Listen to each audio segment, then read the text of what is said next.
Um, 17 strength right now. Do you think you could wield a dwarf one-handed and your spear in the other and use him as a shield into battle so he could gain experience? Get him like magical special armors that work, just make him a better shield constantly. I mean, if you're wanting to be go with actual rules, it would be a Yeah. disadvantage right now. But I think there's a You would only be using him for defense. I think there's well, yeah, then maybe I could use them as a shield, but Yeah, you wouldn't be using him as a weapon. It's just like he increases like your armor by like a stupid amount while he still has health. I think And there's once that health drains out, your armor class drops to where it would be. I mean, other than the fact that he would die at that point. yeah. Yeah, but His durability would go down. It's fine. well, no, he would level up. Yeah, as he'd get experience too. He's And one as he of those, levels up, he's he one of gains those more health, and items. just because of Yeah, better shield, one of those items he's that an just item yeah. gets better as you level up. Yeah, but it's just like starting out with it. It's just so basic.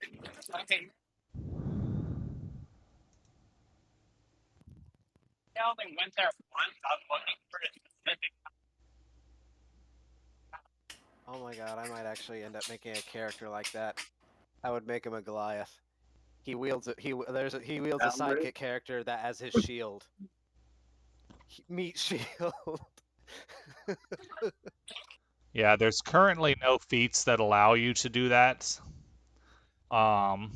Like as far as dual wielding two To heavy use somebody as weapons. a shield. Well, to use somebody as a shield is something else entirely. I'm thinking about dual wielding him.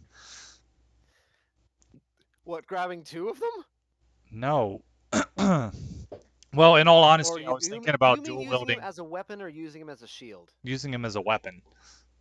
Ah, But okay. I'm sorry. I thought you were on using him as a shield. I was thinking about dual wielding his great axe with my spear, but you can't dual wield a heavy weapon. It's the No, problem. And there's no feat currently that lets you do it. Well, that is not true. not I mean you could do it, just it would be at disadvantage. I haven't eaten Hmm. popcorn in like 3 weeks, and I just pulled a popcorn kernel out of my broken tooth. Yeah, that'll happen. Ugh. Hate when that happens. It's been bugging me So now weird. for like at It's so least two weird weeks when you now. stop and you sit and think about it. Like, when was the last time I ate this?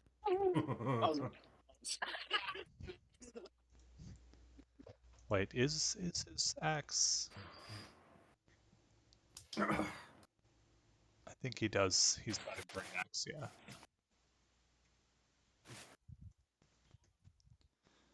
Which I'm pretty sure is two-handed only. Unless there might be, yeah, it's a heavy two-handed weapon. I wonder if there's a magical property that can make it light. So this is what third edition was all about.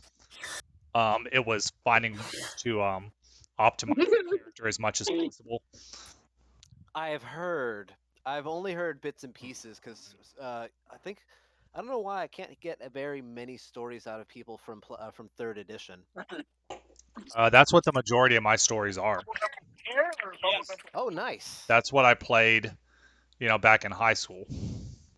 Then I know would have had to have power built at least a couple of times. So what was your favorite power build? My greatest character it was a and it was actually by accident. And technically speaking, he wouldn't have been so great if the DM hadn't kept throwing things at me that I was designed to defeat. But basically, his entire build was designed on disarming the opponent and then using their weapons against them. And by um, by the time we ended the campaign, I was able to if an opponent or on my turn, I would disarm them, and that would then trigger another of my abilities, which would cause me to trip them, which would then trigger another of my abilities, which says whenever I trip an enemy, I get to make an attack against them. then on their turn, when you stand up, that's an attack of opportunity. You could get multiple attack of opportunities in third edition depending on your dexterity score. So standing up provokes attack of Jesus. opportunity. So I'd hit them when they stand up. And then if you're untrained in unarmed fighting, that also provoked an attack of opportunity. So then I'd hit them again if they tried to attack me. If they tried to run, they're moving out of my space. That's an attack of opportunity. I could also trip them as part of my attack. So then they'd be back on the ground again when I hit them again. All it Oh did my was god. yeah. Yeah, that was that and then he mostly sent humanoid characters at me. If he had just sent a monster or something at us, I would have just been a normal monk against the monster. What would you do? Still somewhat overpowered. Monks were powerful, but yeah, I could like basically just wail on a person over and over in their turn. And like I took down an entire I think I took down like 10 people in one round. Because I had ridiculous No one, dexterity. no one else is safe. Of course, as a monk, I don't need weapons, and so all the items he would give me, I gave to our artificer, who would then make me random BS that I used in every single other situation. you know, Yeah, oh yeah, dude. Having played Slurm, I love being an artificer. like the Just making weird artificers shit. in third edition, also the artificer basically could make magic items at I think a fourth of the price. Um, and so like he Yeah, just make actually, me I yeah actually think that's what this current edition actually does the same.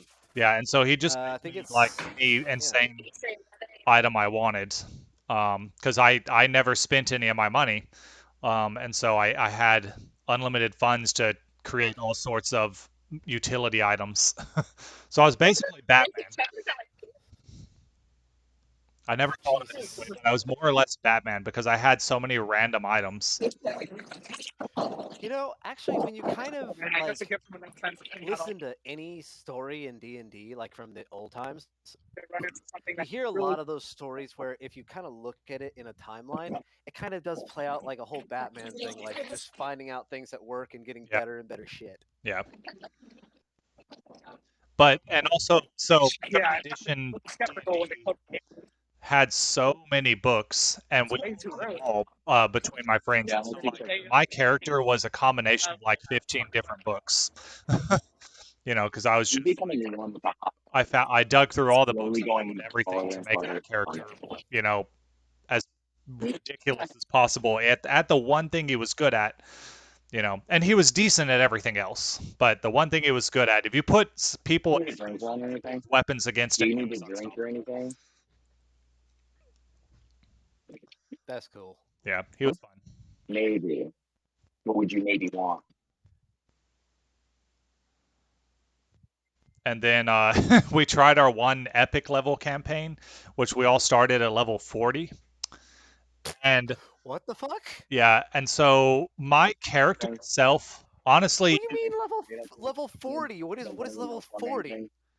it's level 40. Um, Smurfs.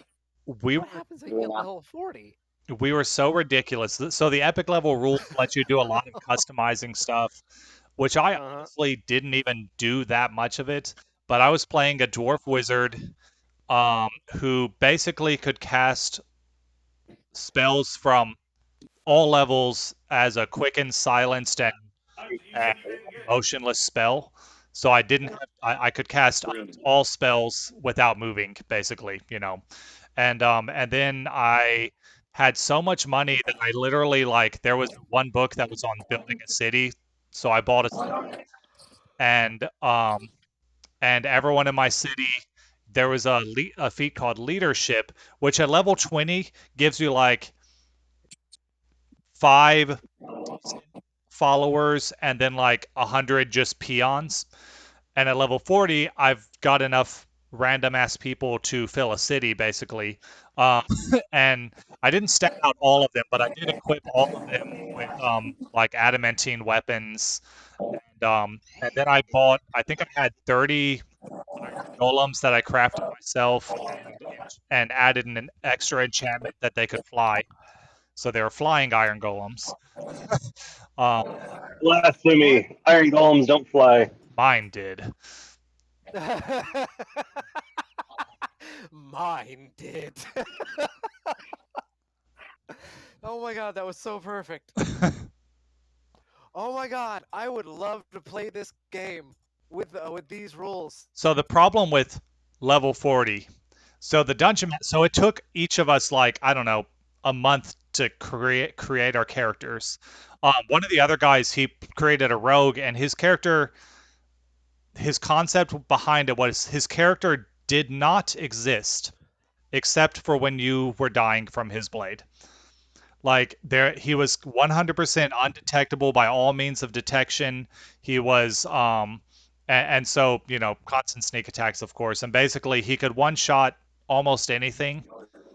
Um, the we had another spellcaster who he focused on building a crazy, all-powerful airship. Um, and then, and then I think there was a fighter person who basically, you know, could detect holes in reality, stupidly ridiculous powerful. Um, and then the dungeon master spent an equal amount of time No, they're not. crafting one monster that we Kill all killed. those child soldiers. I think What in the fuck?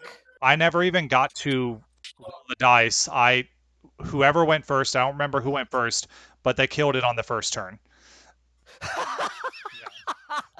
So then you just gotta pump your game up and go do some major Oh yeah, but DM freedom. the problem was, this particular DM was very like he never fudged the rules or anything like that. So I personally would have said, oh well, he doesn't die from that, and kept the fight going for a while, for fun of it. But he was like, you son of a bitch, and then he's like, well, that was the campaign. This was supposed to take all night, and then we were like, yeah, trying to craft a dungeon to challenge a party of level 40 characters would literally take all of his free time. He would have no life for the next year, and we'd probably still kill everything in one hit. And so we just decided to say, well, that was fun. We're never doing that again.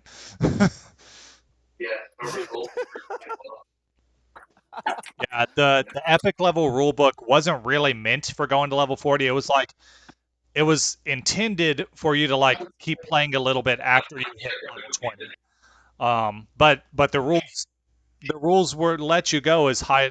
We could have gone all the way to level 1,000 if we wanted. But because it just had the way the rules were. You just calculated how much money and how much stats you got, and there you go.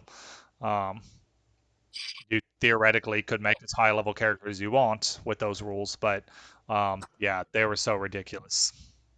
Being a DM and writing your own campaign is like buying your cats an elaborate cat condo and watching those dumb idiots spend 4 days in the box that came in eating packing peanuts. Okay, that one was actually pretty good, Frank. That one is actually pretty good. Like you can give it's like stick taps at that one, dude. So are we playing? What's happening? I Hayden, don't know if we're Yeah. playing or if we're just talking shit, but it's Yeah. fun either way. Hayden's hot I tubbing. mean, if y'all ready. I can not hot tub. I'm committed to play. I just know that we BS around in the beginning, so We're what? I know that we BS around in the beginning, so I wanted to go down and check on my friends who I haven't seen in like 4 hours. We went out and make sure they were safe. I haven't spoken to them.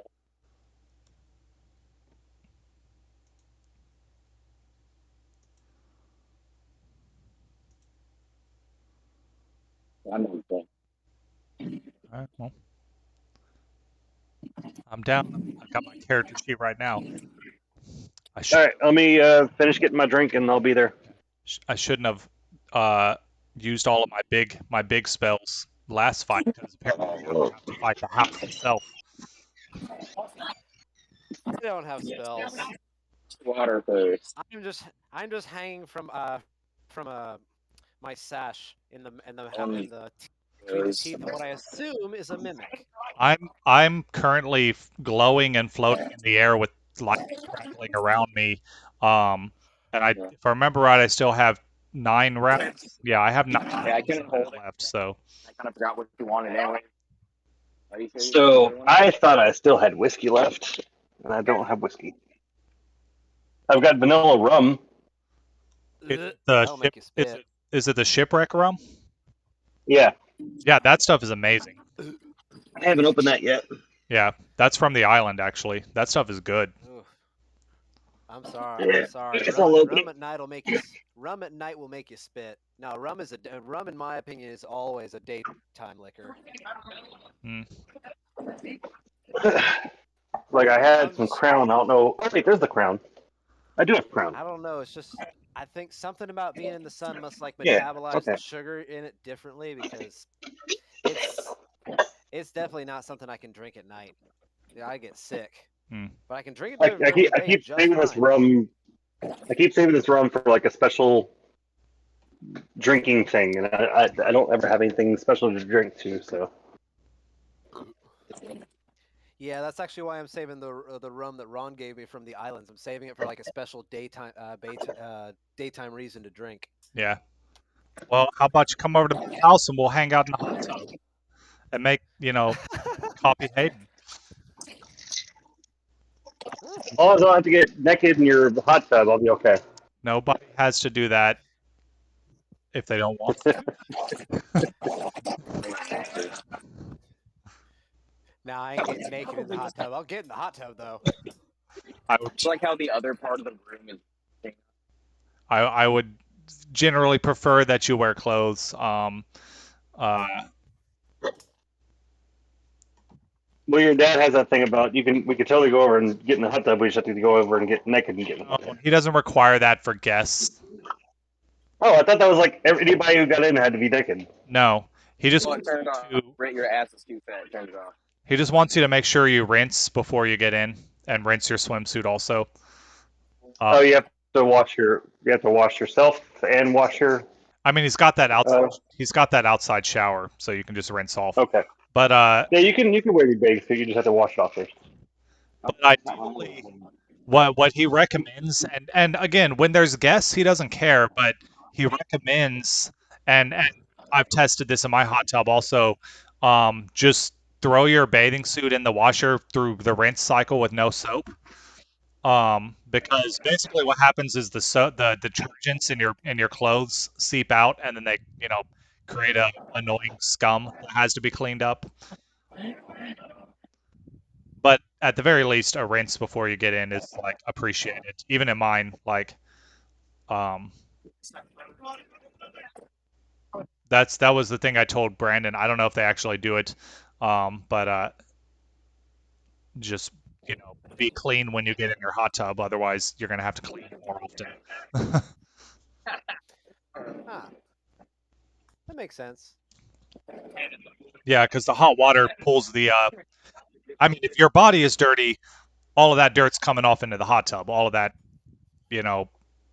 Also, like whenever Frank's other sister comes over, she we make her shower before she gets in the hot tub because she uses way too much lotion and moisturizer and stuff, and all of that comes out of her into the hot tub. Yeah, yeah, that actually sounds fucking gross. Yeah, so it makes cleaning it really annoying. So you know Rochelle, right, Ron? Yeah. So I decided I was gonna go over to Rochelle's house when she was having one of her little get-togethers that she has. Uh huh. And Nina was gonna be there. I'm like, oh, that's cool. So be family time and not family time, but friend time ish with family. And then the entire time, like Kelsey or Nina just stayed on the phone with Kelsey like the entire time. Was that recent? Yeah, that was like I don't know, like a month or so ago. Yeah, I didn't know that that's where Nina was because Kelsey said Nina had called her for the first time in like a year. That makes sense. That'd probably be about the right time. Yeah. All right, let me get, what is it? Audacity. Yeah, it's Audacity. Oh, I guess I'll That start booted up. my version. Oh, well, I've apparently been recording on OBS for a while, but I always have to remember how to do Craig. Okay, Audacity is You always have to recording. redo it. Okay, I need this for my reference material. Copy. I need this for my reference material. And a bookmark. Okay, what I do wrong? And then I should have a sheet somewhere with the, where is it? Where did I put it? That's definitely. Rothgar campaign. I should really just write down this command because apparently copy pasting it never works. There, session 8 text. Okay, that's what I needed. Craig. Put that here. Controls. Don't need that. That right there. Put that on full screen. Need a half screen on that.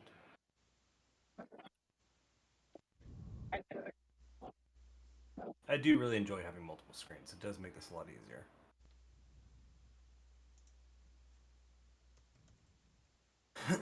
There it is. There's Craig.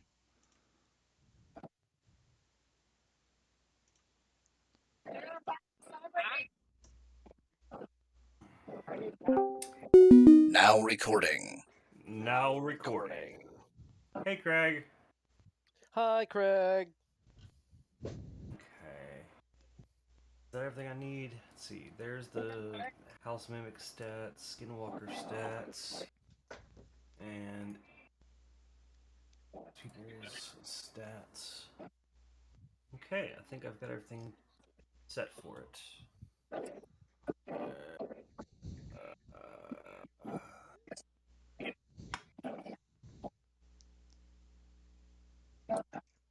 Oh, you know what I need? I know what I forgot.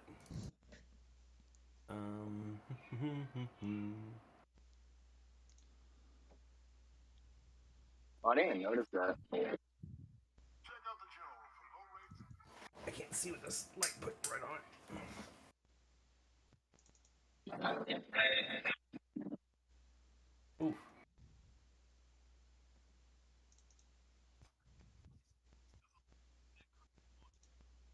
Oh, apparently a bunch of resumes decided to download into my notes folder.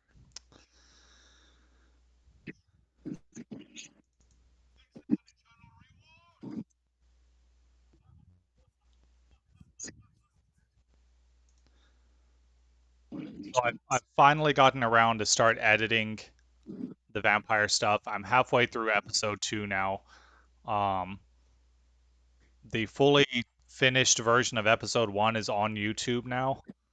I'll upload it to a podcast whenever I have more episodes ready to go. That way, I can release them weekly or every other week or monthly, whatever we do. But If they have plenty of wood, they can get out. the YouTube.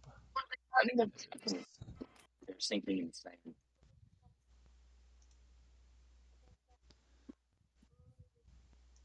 This is too big. This should not be. For the greater good, we have to break the sign. For the greater good, we have to break the sign and we'll deliver. Oh crap. What?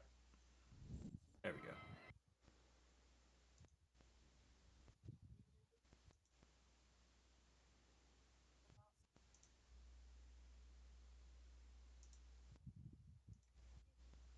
Okay. I'm dropping if y'all want to listen to episode 1. I edited it as best as I could, but episode 1 was really bad on the weird feedback stuff that was going on with Bill at the time. Apologies. I mean, it was when you were doing it on your phone, I think. Um, Hmm. and usually and it's kind of obvious when you hear it, but I re-recorded a lot of what I was saying because for some reason the feedback loop was only affecting me and my audio. Well, and Bill's, but um, Right. yeah. And for you, it was really basically when if you were not muted while I was talking, that's what was causing the feedback loop. But whenever you were speaking, it Hmm. wasn't doing it to you. Um, and so I was able to delete all of the crazy noises. Just I had to re-record a lot of my sections. But it's I got it as good as it could. Episode 2 is already proving to be much better. I haven't had to, so we must have like brought that up after the first recording. Like there's still a little bit of it, but because you were still on your phone, but it was basically like you would turn on your phone, I guess, because you were preparing to say something, and then it would start doing that thing again. But then but then you would mute your phone once you were done. Hmm. Yeah. So you would have to if we goes anywhere, we're gonna have to to mute Hayden's audio.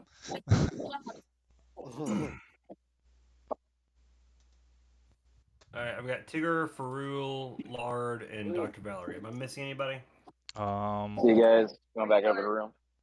what? He's talking to people that are with them. Okay, Yeah, he's about to head back up. yeah. Valerie, Tarun, Tigger, and Lard. That's all the PCs. This Dempsey, I guess, was Eric. Yeah, Dempsey Rayner.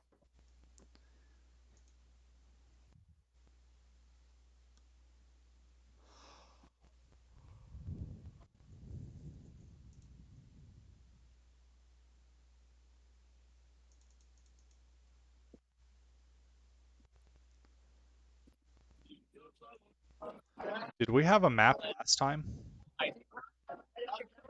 No, Okay. I don't remember having this map. and this wasn't even the map I had for this, but the other map, I broke it, and so I had to delete it and then rebuild it, and then I was like, you know what, fuck it, I'm just gonna throw one down Yeah. because this is supposed to have two stories, the house. Yeah. Um, but yeah, so now we're just dealing with what it's got now.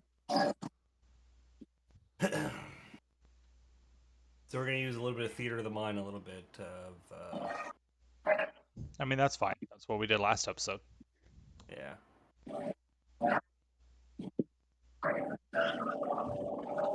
How do I give somebody a name? There we go. And this guy is Jason.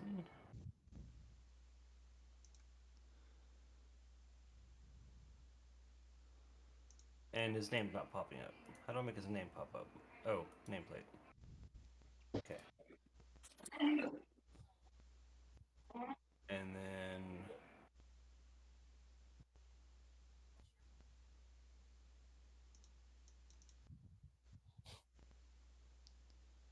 For some reason, I can manipulate Tigger's token, but not my own. Yeah.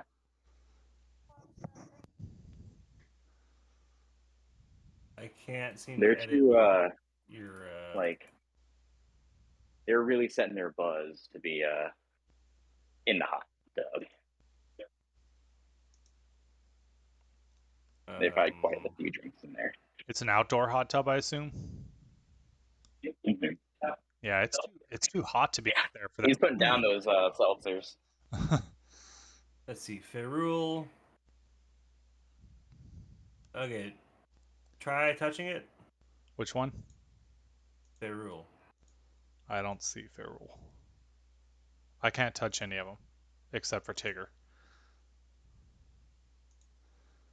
You can touch me all you want on. So you hold on. Let me open up my one of my games because I remember there's a certain way you have to do it to make it to where we can use the tokens. Um,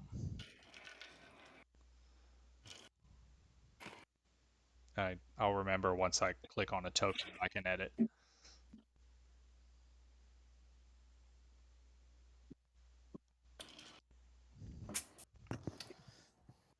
Controlled by, determined by character settings. Brett, Geo, and the other guys' names I can't remember. Yeah. So let's see. On the token itself, you have to I think you double click it, and where it says represents character, you assign that to whatever character it is, and then it should, if you assign it to a character that I can use the Yeah. character sheet It's of, cool. Dude, that was way I would be fast. able to use You it. sprint up here?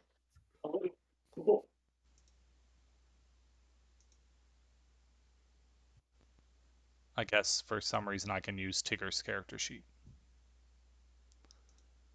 I can see your character. Oh, no wonder. I deleted you. That's what happened. Hold on. That would make sense. Let's see. Torun, there you are. I copied the wrong one. Paste. Hey, All right. I can move it. Yay! I, for some reason, can't see the thing that pops up, but that's not a big deal. What thing? The bars.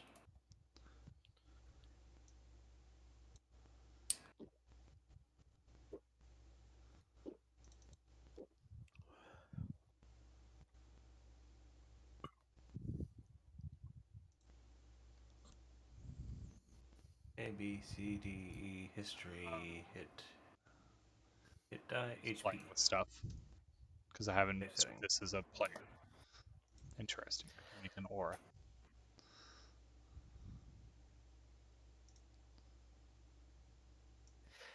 Whenever we're done playing, remind me. I wanted to talk with y'all real quick about.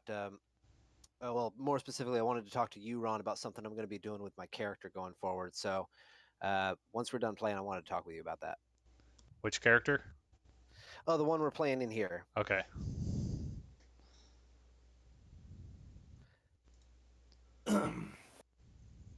Okay. And now I need. So for the vampire game, you just reminded me of this still. I'm planning on doing some little like a short solo session with each of you. Mm-hmm. For your character, I was thinking of doing a flashback to when you were an alcoholic. Um, Ooh. and also this will be part of the and also we'll be going back and forth between that and the chase scene of you trying to catch this vampire who's running because you are currently chasing him while everyone else is back at the Raven Tower. And Oh shit! You're gonna turn this into an episode of Buffy. Okay, I see what's going on here. and then yeah, so work on your labored breathing as if you were running, so we can get some of that audio that I can just play on repeat. Yeah, exactly. I'll take this Like that. soundbite and also save it for if we do a sex scene. That's an awful pace. That's an awful pace. Don't you dare do that to me. Um, Jerry's gay. It doesn't mean it doesn't mean he hasn't slept around. um, Hayden, yours will be uh, preparing for the upcoming trial of your sire. Frank, I haven't figured out Hey, what to do with you yet. hey, give me 10 seconds. I gotta go run and grab some hand sanitizer real quick. I'll be right back. All right, that's random. Well, hand sanitizer, what'd you do? I know. What are you touching in your own home that needs hand sanitizer? Unless maybe that wasn't the sound of him running. That's what I was thinking.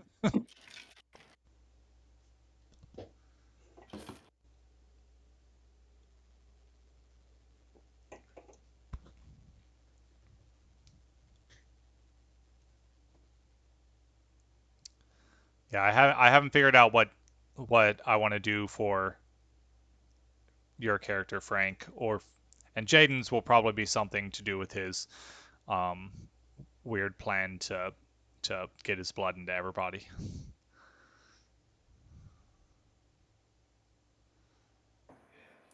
It's an eyeball.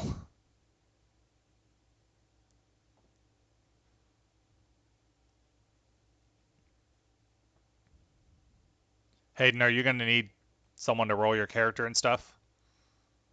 Yeah. Okay.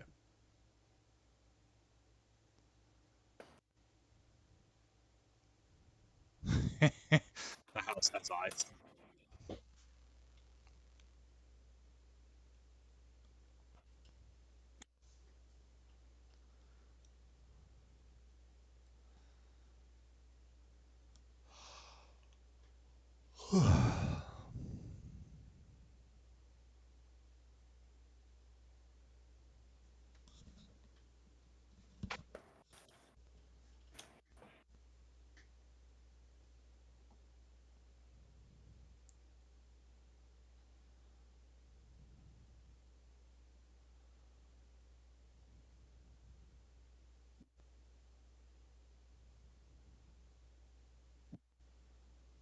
I need to take like a level of barbarian to get rage. That seems appropriate.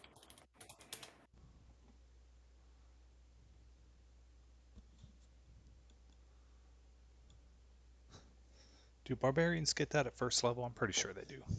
Do they get anything else cool at first level?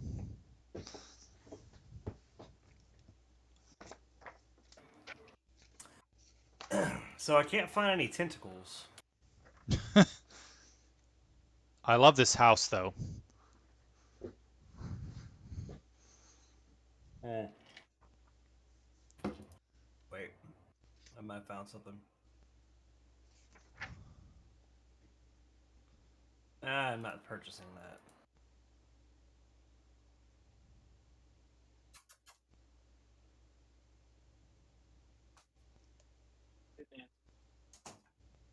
It's terrible.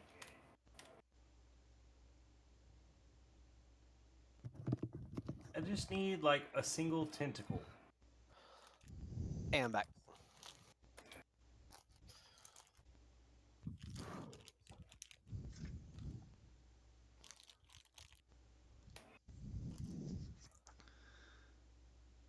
Trying to decide if I should take a few levels in barbarian.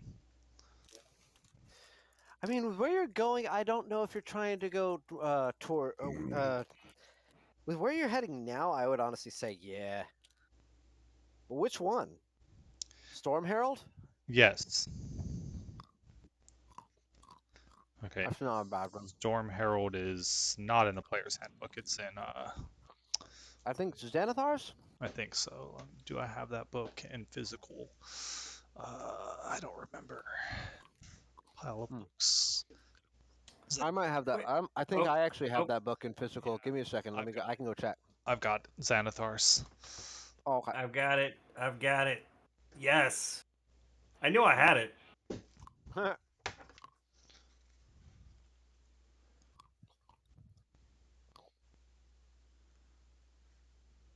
I'm about at the point where I can start dedicating myself fully over to cleric side for a little bit.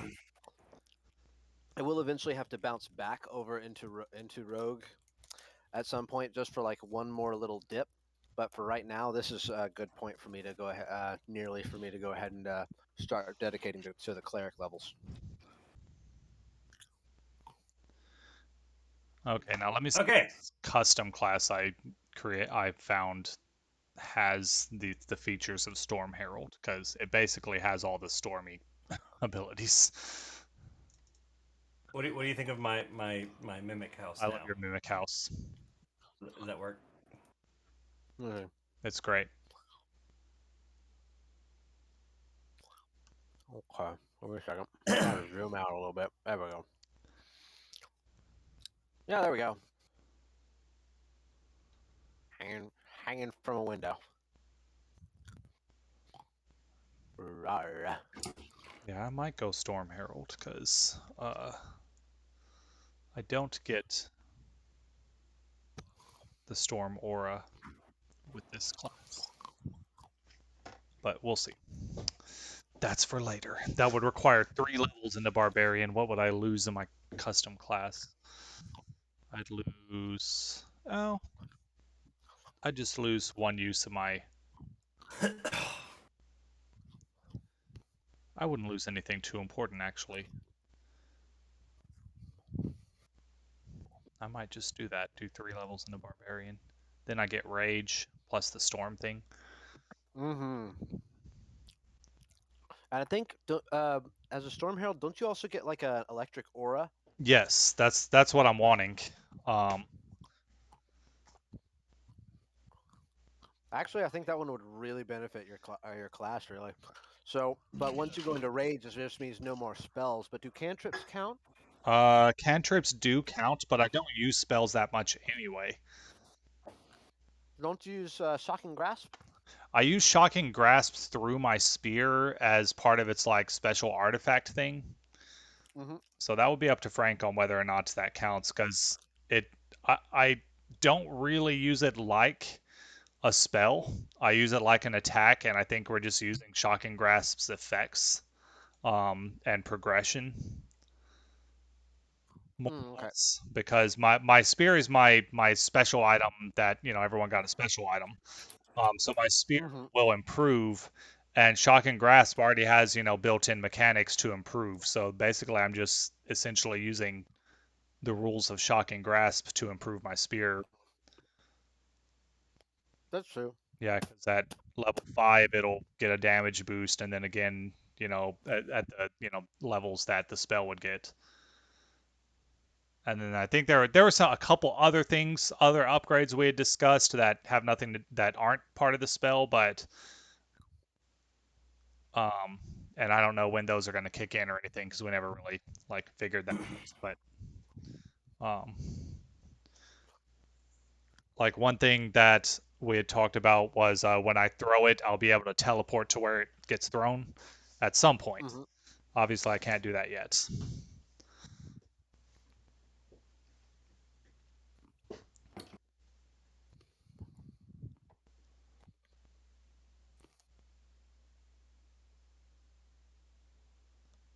Well, I'm ready when everyone else is. I'm ready. Are we ready? Yeah. Mm-hmm. Aiden, you in? I'm in. Cool. All right, so do the intro thing, I guess. Oh, yeah. Hello, everyone, and welcome to another episode of The Realms of Rothgar, brought to you by Integrated Dice Management. Wait, no. Integrated Dungeon Management? Did we ever decide on that? I know it's supposed to be one or the other. IDM. Cool. IDM. Integrated Dungeon Management. So. Sure. Anyways, with Just I'm your we'll just copyright both of those. okay. Um, I'm your host and DM for the night, Frank, and with me is the ever lovable Hayden.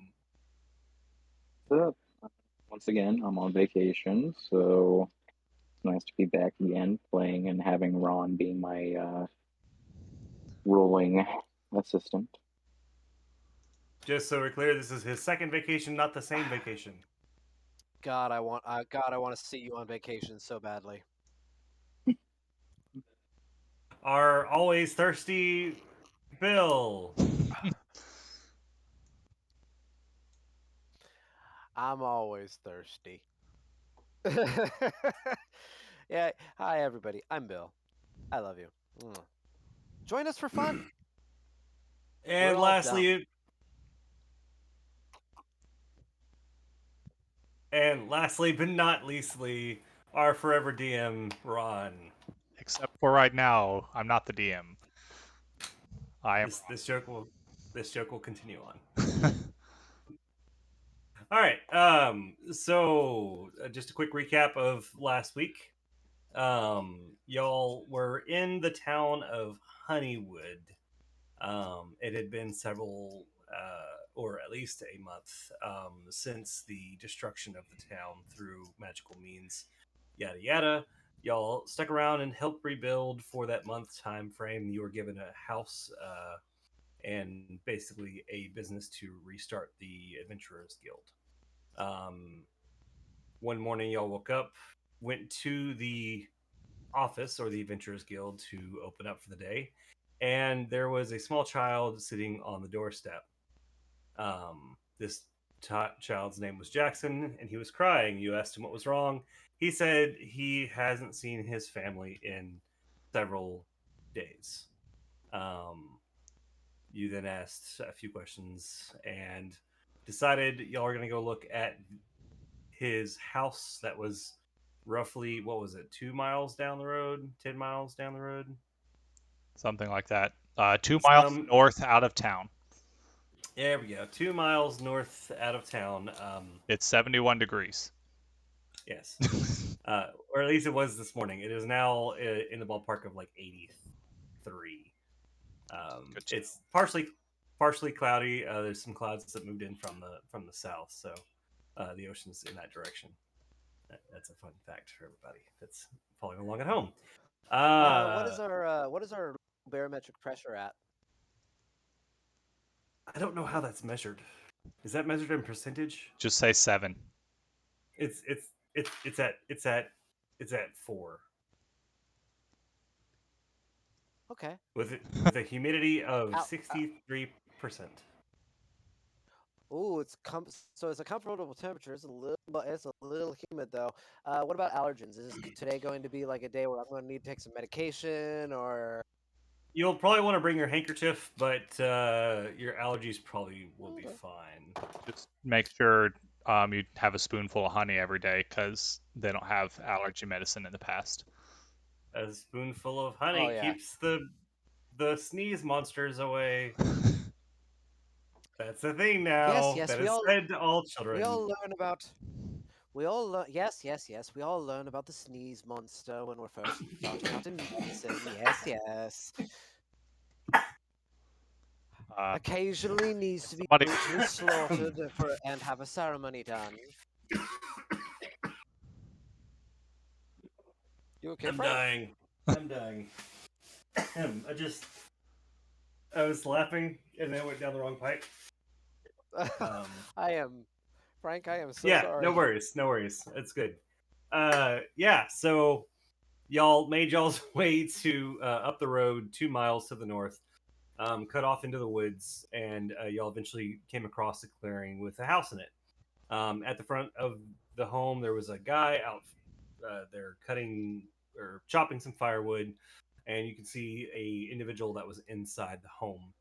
Um, from your walk or along the walk from the road to the house, Jackson, the small child, had started getting further and further away from you until he kind of vanished. Y'all walked into the clearing, spoke to the guy that was standing out there. Uh, Ron's character, Torun, saw a figure off in the woods, chased after them, and brought them back to the clearing. All was relatively well until Tigger happened to find some skeletons underneath the home in the crawl space. And even still, it wasn't too bad until Torun attempted to drag the small child into the clearing, at which point all hell has broken loose. And that's where we're at. Starting off. I forgot to mention like the biggest part. They were in the middle of battle between the skinwalkers, and all of a sudden, some tentacles popped out of the house and started moving. For those who listened last week, it's a mimic. So also the yeah. Yeah, and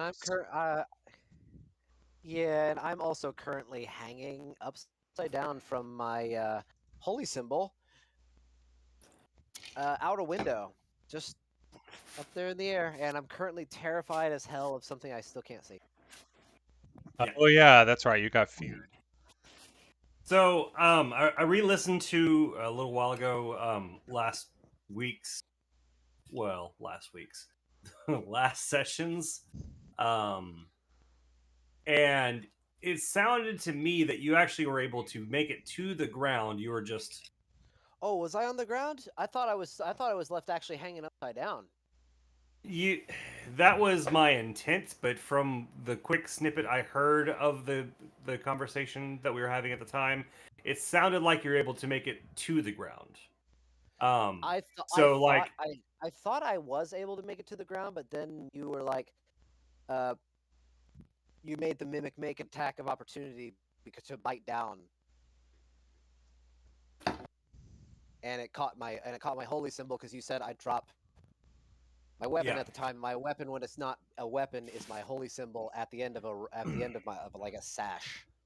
And how long is the My note says Valerie dives out the window and gets smacked by it, but then passes her wisdom save. So you're not feared anymore. Oh, okay. So I was wondering. That's what I wasn't sure about if I had broken the fear or not.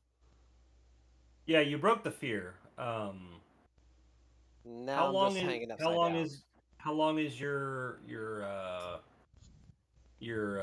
chain holding the dagger It to you? it gives me a it gives me an extra reach of 5 feet when it's in its weapon form. Otherwise it's pretty much goes the end of my reach. Okay, so you're dangling anywhere from 5 to 10 feet off of the ground out of this window. Yeah. Well, no, it's more like 3 to 7 feet because it wouldn't be at the top of this thing. It's got a height limitation, and it doesn't matter. Mm, Anyways, yeah. all right, so yeah, that's where we're at.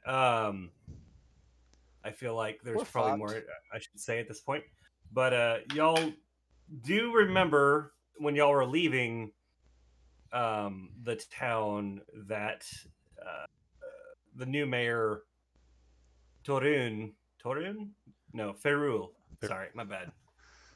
You do remember Ferul came up to you and said, "Hey, say hey to um, my friend Felicity that lives 2 miles up the road."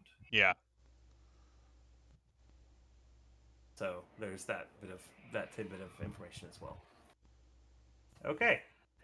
So that's where we're at. Tentacles and eyeballs popped out of this house. And all of a sudden you realize it is actually a mimic. And you know, And we know that the guy's name is Jackson and the kid's name is no, the father is Jason and the kid is Jackson. We don't know if the mom is Felicity or not. Um, but she's probably a demon, so all right, so top of the round, we should probably just re-roll initiative since I don't have it up anymore. yeah, Lard collapses. Oh yes, for those also listening along at home, Lord Brimstone or Jaden has pumpkined. No, not pumpkined. Uh, Snow Whited Shield? us. Ah. He does Haha. his usual, passing out.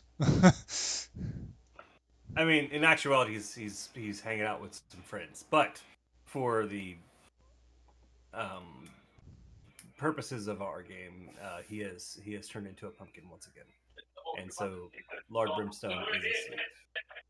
So in the middle of battle, Lard just kills over and is just laying in the middle of the field. um, are we just re-rolling initiative? Yeah, just reroll initiative. If you pop up the initiative tracker first, it'll automatically add our initiative to it. I keep forgetting to do the initiative tracker because I can never find it. It's in that bar on the left somewhere. I mean, I know that's where it's supposed to be. It looks like a clock. See, I'm expecting it to pop out and show me information. All right, it's out there. Okay. And then uh,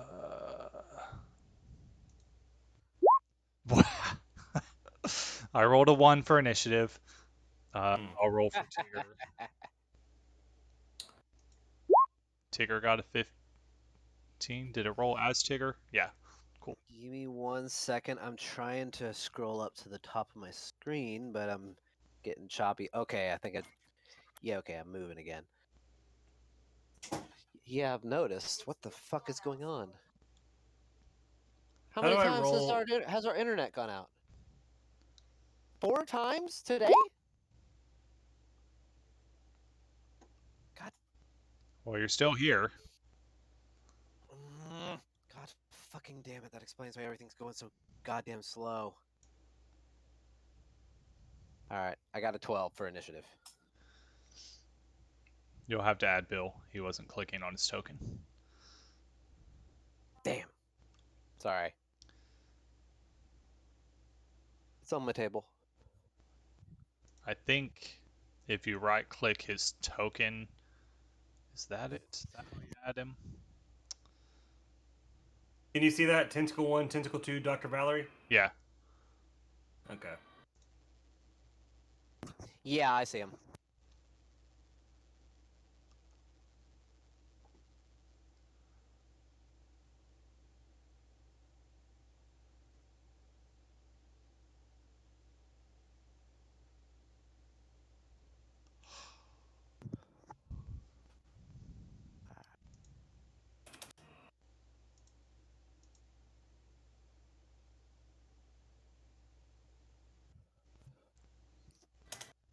God damn, those are some actually really good rolls.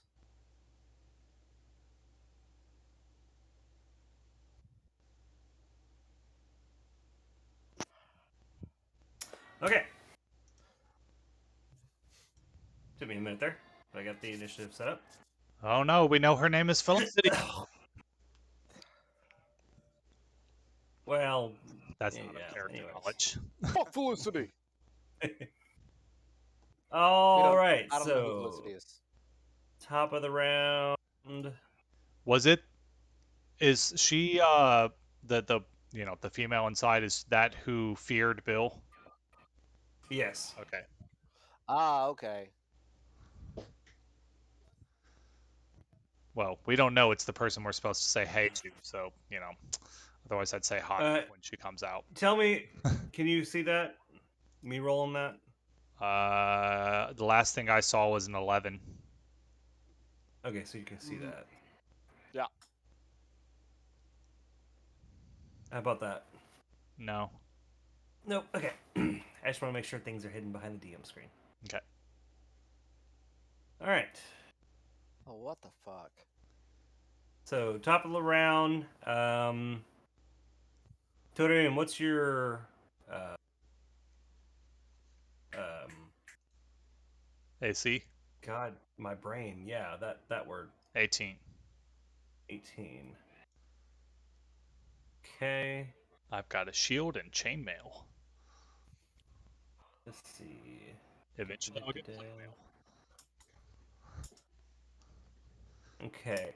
So the small child that you're dragging over by a rope um, reaches up and swipes at you twice.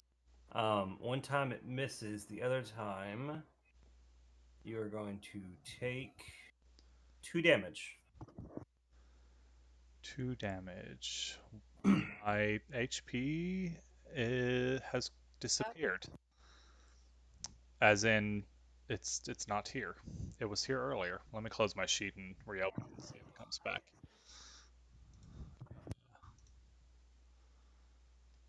I know I had 27 hit points left. I don't know what my max is. Huh. My hit points got deleted somehow. Well, I know I had 27. I think my max was 30. No, wait. 27 is Tigger's max. Huh. What's my HP?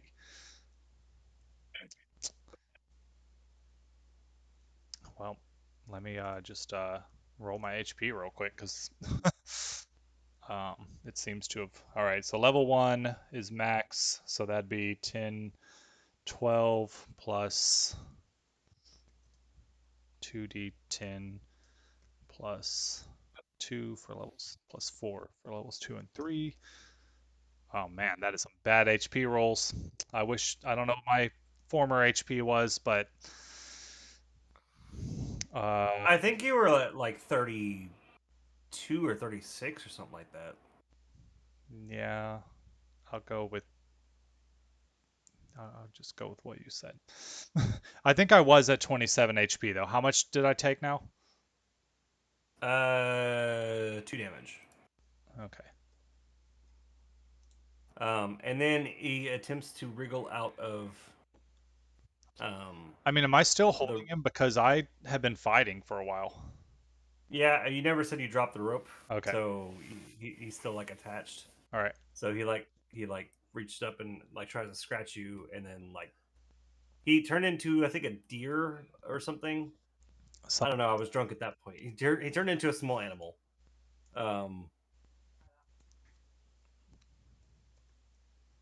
I don't remember, but anyway, so he reaches up, scratches at you, and attempts to pull loose. Then Felicity.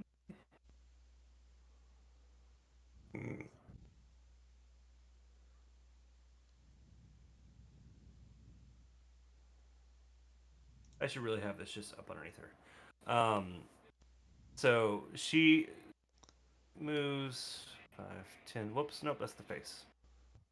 I need to set that to the map layer.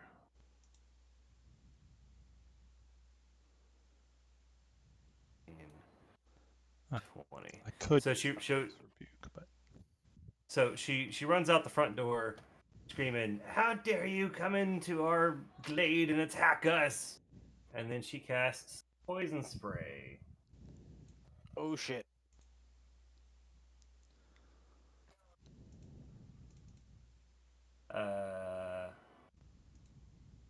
You must succeed on a Constitution saving throw, Torun. Me? Okay. Yeah. On save. I'm decent at that one. 20. I don't know what it's supposed to be saving against. I'm trying to figure that out. Hold on. I'm sure you beat it. I don't know what it is, but Is you it beat it. a statted monster? It is. Skinwalker. It should say somewhere what their spell save DC is. What would that be? Would that be under? Do you think? It's wisdom score. Oh, it's 16 plus 8 to hit with spell attacks. Yeah, so DC 16 is it saves on all spells. Okay. I think that's how it works. All right, and Tigger, you're up. 16 or DC 14? 16. Oh, okay. Can you describe the scene to me one more time? What? Can you describe the scene to me one more time? What exactly is going on? So Last as time I of right remember, I'm up in now, a tree. yeah. So as of right now, you are up in a tree about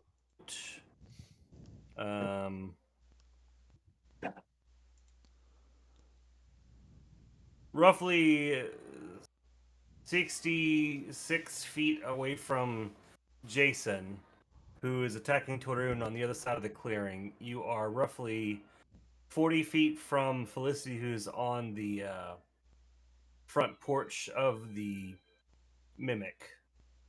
And you are 37.4 feet away from the Mimic, or the closest section of the Mimic. Okay. What about the Wendigo child thing?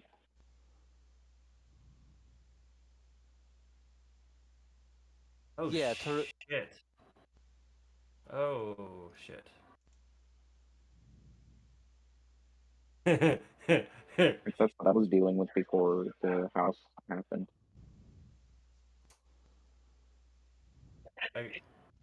Yeah, it does not have that much health. It can't have that much health, or y'all gonna fucking die. Hold on.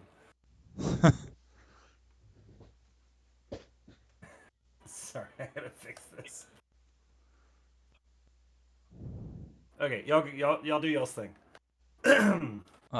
Whose turn is it? Oh, it's my turn. Yeah. So the Wendigo child, I'm gonna keep shooting the Wendigo child because, as far as I know, that's the only thing that is happening. Because I think that's messing with Ron's character. Yeah. Ron's character is engaged with it. So Jason is attacking Torun. So one of the Sandwalkers is attacking Torun from one side. Jason, or Jackson, the small child, is attacking and attempting to flee from Torun from the other side. Uh, Felicity is the Skinwalker female that just came out of the house, And and she's 40 feet away.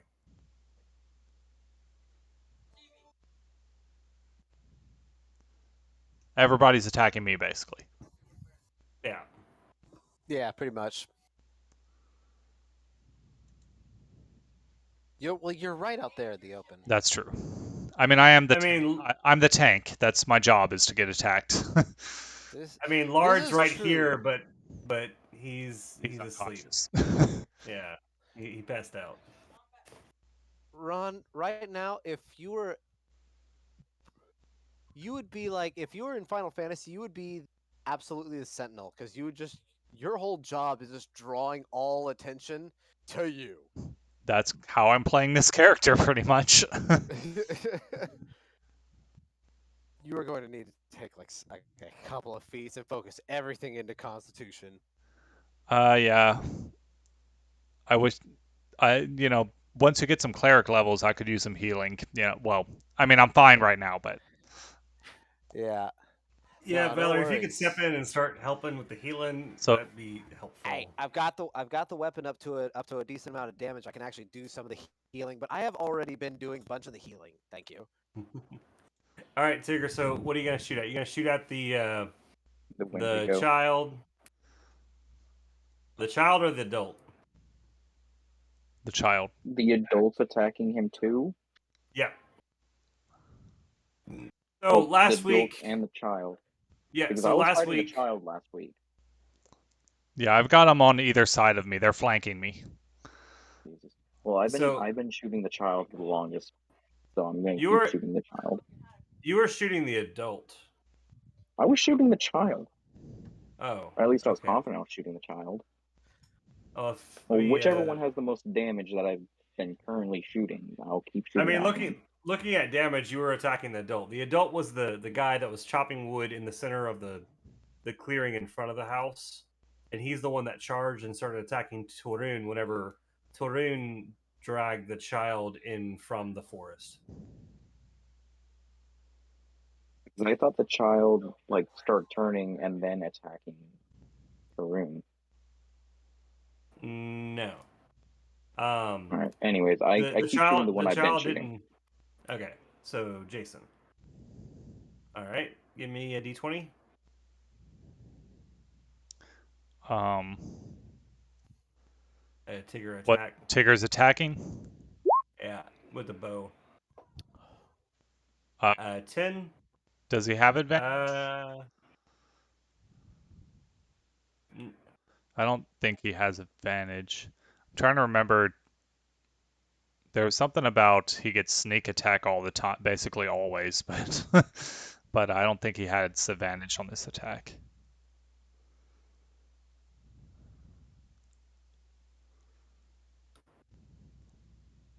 Yeah, I don't think he's got advantage.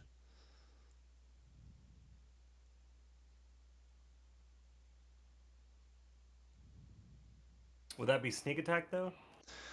Well, he's got something where he basically can use. I remember we discussed this last time. Hold on, let me look at. If there was a person within 5 feet of, hold on, look up sneak attack. You don't need advantage on the attack roll if another enemy is within 5 feet of it. So he doesn't need advantage to use sneak attack if there's another enemy, but he currently does not have advantage. So it's the 10. Okay, that's what it is. Yeah. And then he's got the other ability that says if he's by himself, he can also use sneak attack. So basically, he always has sneak attack, but he doesn't always have advantage. So Yeah. Yeah. Okay, so that misses. You do anything else, Tigger? Or you're just gonna keep sitting in the tree. Yeah, I keep sitting in the tree. And is my My ridiculous stealth still available. I mean, yeah, he could still stealth, I guess. He can use, since he's not moving, I think he can use. Don't rogues have the ability to? You can take a bonus action at each of your turns in combat to dash, disengage, or hide. So yeah, he can just hide. If he doesn't do other things, he can just boom, hide again. Super Yeah, stealth. 19. because I rolled like a 27 or 28 last time for my stealth. That's still active.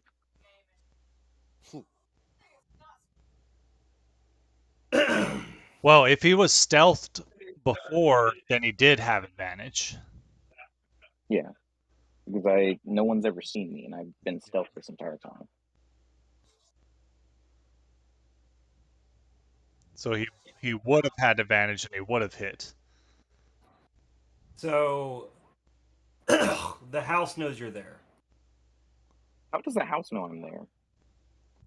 Because the house is a mimic. But I don't think that has anything to do with Jason knowing, right? Yeah. Jason he would have advantage against the person he shot, not against the house, if the house knows. Because the house always wins. Because it's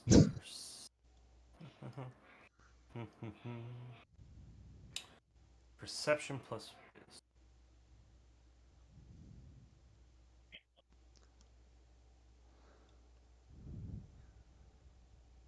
Going off in 19. Yeah. Okay, the house knows, but Jason doesn't know. So he did have advantage, so it's 21 plus 6 damage. Plus his sneak attack.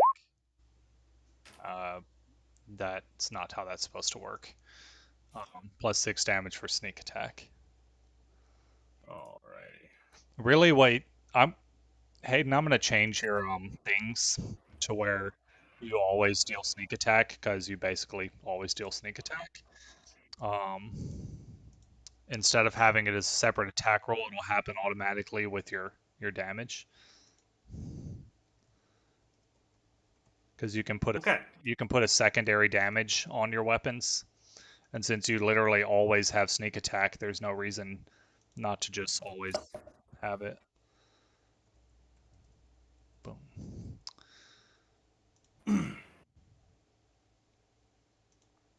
All right.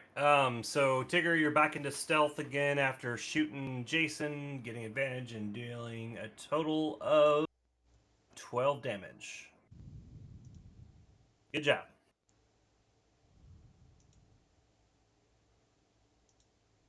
All right. You doing anything else? I Tick. hide, I guess, or keep my stealth. Okay, so you're staying stealth. Okay. All right. So next up is Dr. Valerie. All right. So have we established if I'm on the ground or if I'm still hanging? You are still hanging.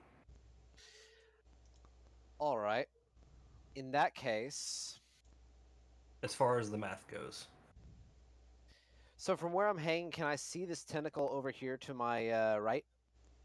Yeah, I'm envisioning you like hanging upside down. Your back is hitting the wall. Um, you felt that wall flex as that tentacle just came out of the roof slash wall areas, and it looks kind of like stairs. Mm. That. Mm. Mm. I don't like that. That like triggers me for some reason. Just yeah. Okay. Give me 1 second. Oh, it's supposed to have 3 attacks.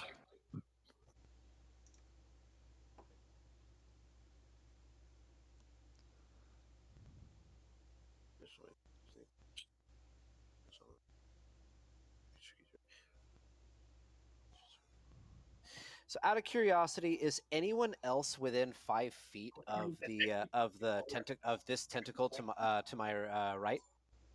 No. Then, in that case, because I've also got two Oh shit! I've got a couple of things because I've got my short bow as well, and I'm currently hanging from my holy symbol and can't use fate's point. I'm going to draw out my short bow and I'm going to take aim at the tentacle. All right. Give me an attack roll. 23. Oddly enough, that doesn't hit. What? Oh wait, no, you're attacking. You're attacking the tentacle. Yeah, that hits. Yeah. Sorry, I forgot about that Okay. part. Yeah, that hits. Okay, you were about to freak me the fuck out, dude. I was like, 23 doesn't hit? There's a lot I'm trying to follow here. Sorry. You're gonna do that to me, Frank? Like this might be the highest roll I've ever rolled ever with you at the table. Okay. And is anyone else within 5 feet of the tentacle? You said no? No. Okay, that means it procs my sneak attack as well. So I do 7 piercing plus 2d6 sneak attack damage. For a So total of 7 plus 9, I deal 16 damage. 16. So that's carry the 2. Okay. All right. And Do you do anything else? by chance, for a bonus action, can I try to just wiggle a little bit to try to just loosen myself up a little bit? See if I might be able to even drop on my head to the floor. I will take either a bonus action for a strength check or a. I think you're still gonna have to do straight strength. All right, so just strength by itself, or did you want like in athletics? If you want to give me something strength based, I'll take right, anything strength based. here. I'll throw athletics. It's the only strength based thing. That seems to make sense, but also it's already pre. Oh shit! Sorry, fat fingers. That would be deception. Just for everyone at home, I accidentally deception checked because I have fat fingers, fat knobby fingers. I might have a heart condition. I don't know. Anyway, on a for 12. all intents and purposes, I rolled a 12 on my athletics. Everybody. No, it doesn't seem to. It doesn't seem to come loose at all. Oh my god! I've got to devote an entire turn to this. Fuck. Okay, that's my turn.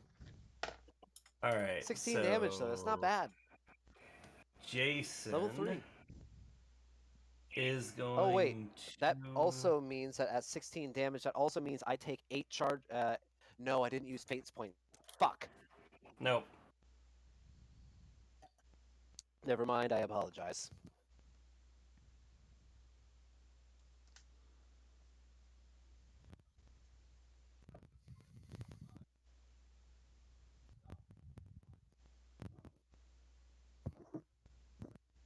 Okay. So Jason is gonna pull out a small ornate dagger, and stab himself in the chest. Thank you for killing yourself. Good job. And then I need to roll a D100. Oh, did that show up on y'all side? Yeah. Oh well, 68. Unless he's dealing 68 damage, it's not like we know what that means.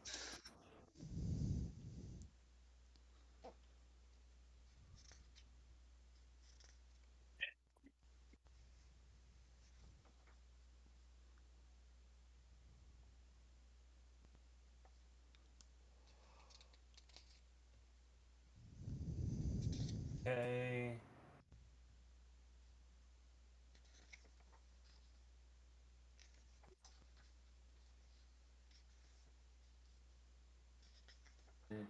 Okay. So yeah, he stabs himself in his chest. He screams out, and as he screams, he starts to morph and grow into this giant bear.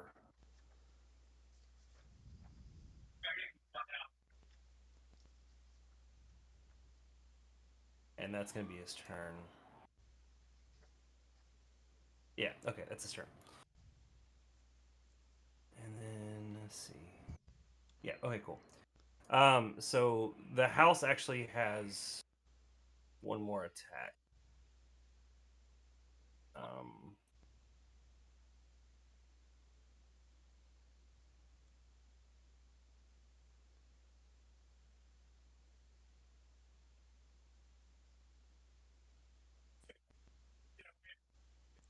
Nat 20. Who's he attacking? Um, that's not an attack. That was just the initiative for the mouth. Oh, He's technically got a tongue mouth combo thing that I forgot to put on here. Um, I can't minimize this or make it smaller, can I? Even with 3 monitors, I still can't get this to do it right. Okay. Um, so mouth is gonna go right here at the top of the round. Okay. Tentacle number 2. So Tigger, give me a what is it again? I probably should have printed this out. Probably been a little easier. yeah.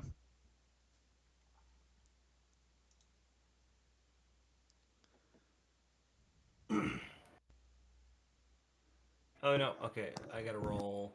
Tigger, your DC? His armor, Yeah. 15. Okay, so the tentacle on the side of the house reaches out into the tree and grasps Tigger, and then pulls it back to itself. Um, Tigger needs to make a what was it? Athletics? Dexterity check. He's got pretty high dexterity. That's 12. that's a Okay. that's So the tentacle that reached out and grabbed Tigger, just fully encircles him. His arms are like just completely stuck to his sides. Like he's got no wiggle room. Um, Does Tigger wear armor? Why is his I AC? probably put leather armor. Oh, okay. I was like, your AC is 15, but I was like, his dex is 18, so it would technically only be 14. But I'm trying to. Where is your leather armor listed? wait, what was it? It was a 12. He rolled a 12. Yeah.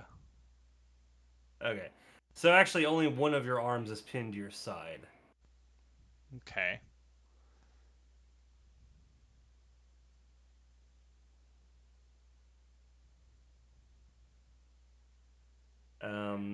So Tigger, a musty smelling, slime-covered tentacle reaches out and catches hold of you. You're able to get one arm free as you are wrapped up, and you're drawn into the tentacle's embrace. If you would like to break free on your turn, you'll need to make a successful strength check. Um, you may make attack rolls, but only one arm or one-handed attacks, or attempt to escape. Uh, Otherwise, you take.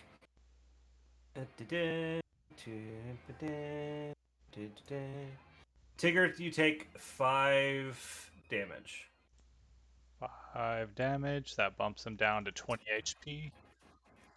as the house squeezes Tigger as it draws him in. As he draws him in. All right, Torin, you're up. Okay. Uh, I keep getting the crap beaten out of me. That's annoying. Um, let's see. I'm going to uh attack the adult. Um, I guess I guess I'm gonna keep this child, um, because it's not a child. But I don't want it to get away because it's some sort of horrible monster, so it needs to be put down. Um, uh, and Torun says, "You attacked us," because they like said something about us attacking them. We were just trying to bring your son back. And then she swings. She thrusts her spear forward. Ooh, ooh, double crit. Come on, that's a double crit right there, right? Okay, show me what you got damage wise. That's uh, why is it 3? It shouldn't be 3 plus 3. I think it should only be. Oh no, because it's a crit. The radiant shouldn't be critted, I don't think. Although it is that's 17 damage. 17. What's the set? Hold on, I'm trying to see what the math for all this was. Oh, it's 10 damage plus 17 plus 3 radiant damage, so 20 damage. That other 3 shouldn't be there. 20 damage. All right.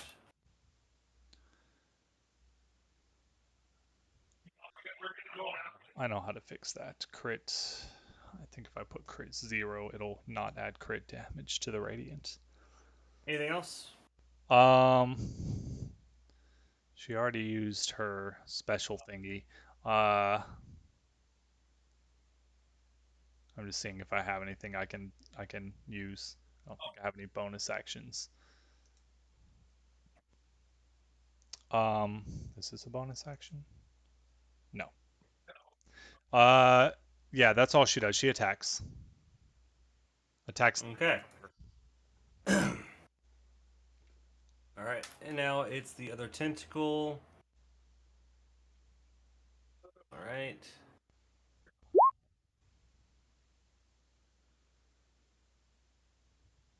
Torium, what's your DC? 18. Okay.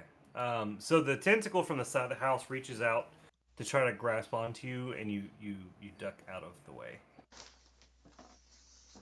Everything's trying to kill me. All right, and now Dr. Valerie, you're still dangling from the side of the house.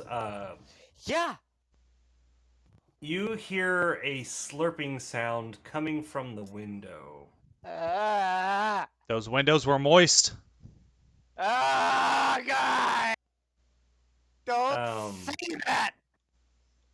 Okay, just you oh my move God, up give the me a second. wall. You move up the wall 3 feet as what Oh. appears to be a mouth is like just Huh? sucking the end of Fate's point in. Oh no! I Doctor Valerie looks up and tries to jimmy herself up and try to like give the medallion just a little bit of slack so I can try to free it from the mimic's mouth. Would that be an acrobatics or an athletics? I'm not sure. You'll have to find out on your turn. Oh shit! I thought it was my turn. I'm so sorry. Nope, that was the mouth attack. Oh my god! It consumed 3 feet. I don't All have right, 3 more so feet. Jackson. Dun, dun, dun. What would it take to? I'm trying to strength check you, Ron. Uh huh. As far as the child trying to pull the rope away. Probably a contested strength roll. What's your strength? My strength is 17. Okay. It actively like just tries to pull away from you and just does not get it. All right. Next up, Felicity. Hey, she's gonna see what's this one. I don't usually have a lot of spells, so just give me a second here. The DC will still be 16. If it's 16, yeah, that's what it was last time. If it's one of the DC kind.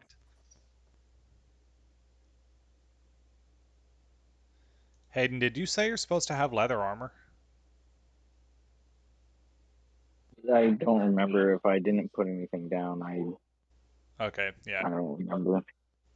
I don't see any armor on you. You just have a extra +1 AC that I don't know where it's coming from. Because isn't base AC 10 plus dexterity? Yeah. That's weird.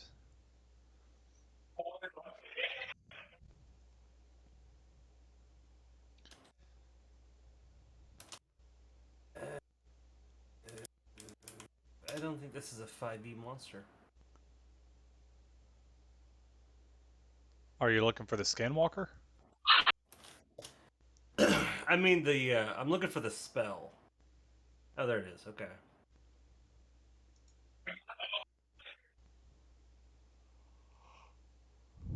Yeah, so the equipment it comes with leather armor. So I would naturally have that. Yeah.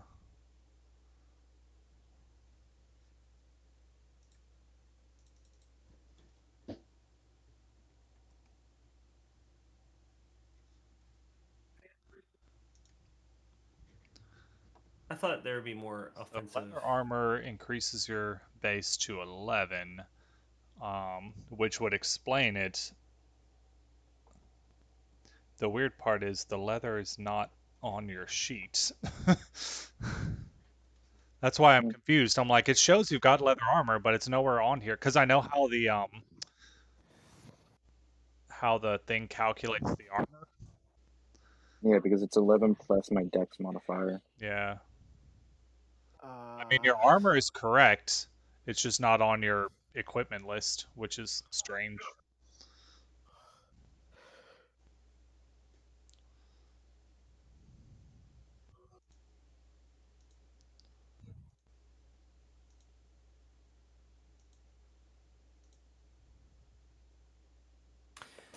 Oh, do I have a shield? No. Nah, because shield would give you +2. And I have a crossbow, and I need like, that's a double-handed weapon. Well, no, I have a short bow. Yeah. Okay. Ron, you. Fuck. Okay. What's your DC again? 18.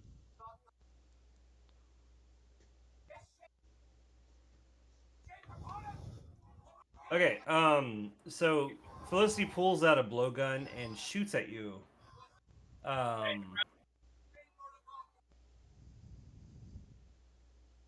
need you to make a DC 18 con save. Ooh. Okay. Come on. Give me a good roll. Oh, I have inspiration. I wonder if I should use that. Well, it wouldn't have helped me anyway. I failed. Okay. Then you need to take that much damage. How much HP do you have left? Uh, Also, I don't see the damage. I'm at 25 right now. All right, you take 16 poison damage All right. and are now poisoned. Oh, wait, I'm sorry. 17 damage total. 16 is poison damage. I'm pretty sure I don't have any resistances to that. I think I'm only resistant to lightning and thunder. Oh, necrotic and radiant because of my race, but also I think lightning and thunder. Yep. Resistant to a lot of things, but not poison. Wow. What's 25 minus 17? 3? That sounds about right. Yeah. I'm a little hurt. I'm a little wounded. Nope, it's 8. I'm slightly Okay. less wounded. That's a little bit better. All right, Tigger, it's your turn. Tarun's looking pretty beat up over there. What does poison do? Do I I'm gonna look that up. have to contest it with a strength? Yeah, I need a. What was the DC? Isn't my I have strength like disadvantage one of my in dump basically stats? all rolls while poisoned. I have I have disadvantage in my strength check. Why is that?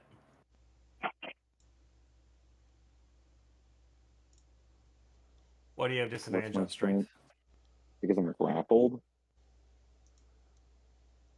Um, I'm not seeing grappled in the description. It just Nor do I means see to where he can only use disadvantage. one arm. Yeah, it's if you beat the roll by 4, let's see. If the roll fails by 4 or more, both arms are pinned to the side of the victim's body, and no counterattacks are possible. If only one limb is caught, the DM must roll to determine randomly which arm has been pinned down, and thence whether counterattacks are possible. So you have access to one hand or one arm, but there's nothing here about. So you can still stab it. Yeah, I pull out my rapier and start stabbing the fuck out of it. All right. Let me see if I can roll good for you for a change. If I can make the mouse go to where it's supposed to go. Did I roll 19. 19? That does indeed hit the tentacle. Yay. Not my, I rolled good, but then bad damage. 5 damage. All right. Cool. All right. Anything else? Are you gonna try? Would you like to try to disengage or free yourself? He has. I can't disengage if I'm grappled. Does he have Not to But make yeah, disengage, I'll but strength save to do that? yeah. Hold on, I'm looking for it. I lost it again. This description is so long.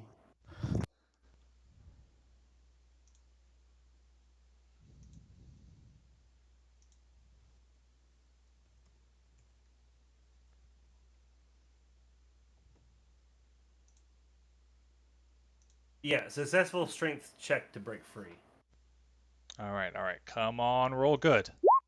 You rolled a 20. That will get you out of the grasp of the tentacle. and then I guess I just run as far away as I physically can. Okay. You can fall. You can run what 30 feet. Yeah. Just so we're clear, you will not be able to get out of the range of this tentacle. What's the reach of the tentacle? 60 feet. You have cunning action, so you could use dash as a bonus action to run again. You also have feline agility. Your reflexes and agility allow you to move with a burst of speed. When you move on your turn in combat, you can double your speed until the end of the turn. Once you use this trait again, you can't use it again until you move 0 feet on your turn. So you could just go 60 feet with your feline agility and then use your cunning action to get, a little bit further. Yeah, I'll do that. So yeah, he can run. He can run super far and fast. You can make it So, up to 90 feet away in one turn. do you run? Do you run in front of the house, behind the house, to the either side of the house? As far away from the house as possible. All right, that'll be basically just straight out from where you're located. So, he's 60 feet, or let's say 70 feet out. Can All you only right. get 90 though? I mean, you can make it 90, but I can't get you 90 feet away. That's the problem with the thing I'm using. We could just say he's 90 feet.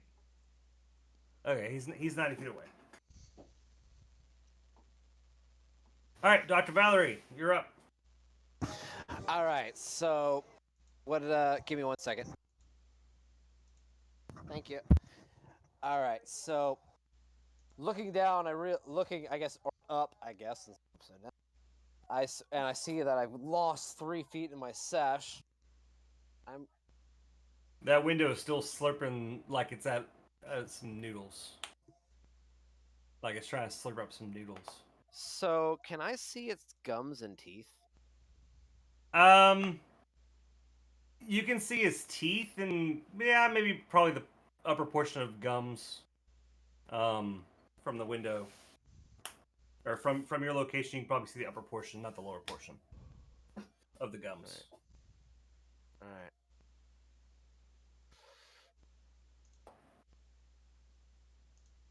Can I take aim at the gum line to try to see if I can shoot it and open its mouth to let me go, or shoot into its mouth? Yeah. Give me something. Do you just want a regular attack roll or what?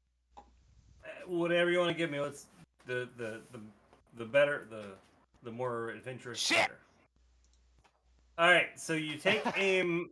You take aim at the window that's just sucking on that fate's point, and you miss like horribly. You hit the eave of the house. Well, the Oh eye god, of course I did. the, Okay, then this I've got one more thing that I can potentially do. this eye over here, this one right over here, like turns slightly and stares at you. Oh, Frank, you're killing me here. Like, I'm not even talking just literally my character. Like, you are making this creature so disgusting. Thinking about it. Nasty giant eye just looks at me. Ugh! So it's not just an eye. There's actually a stalk in there.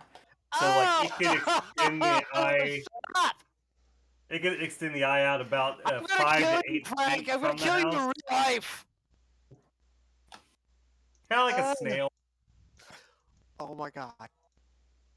Oh my god. I'm going to literally kill you, Frank. We're gonna work together. We're gonna stab you the next time I'm at work.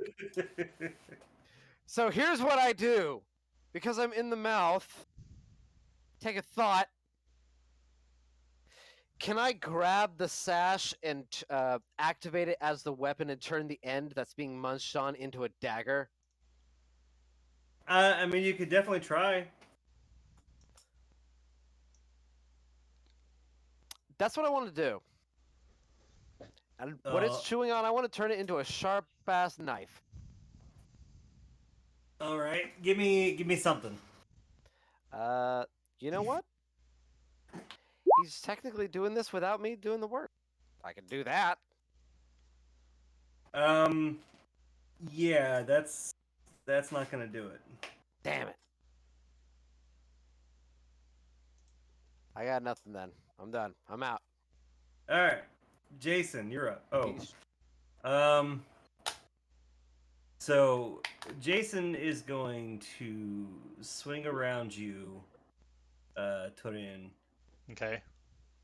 and he is going to try to swipe at the rope that you've got tied to or lassoed around Jackson.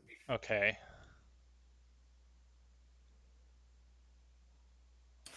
Do I need to make a roll for this?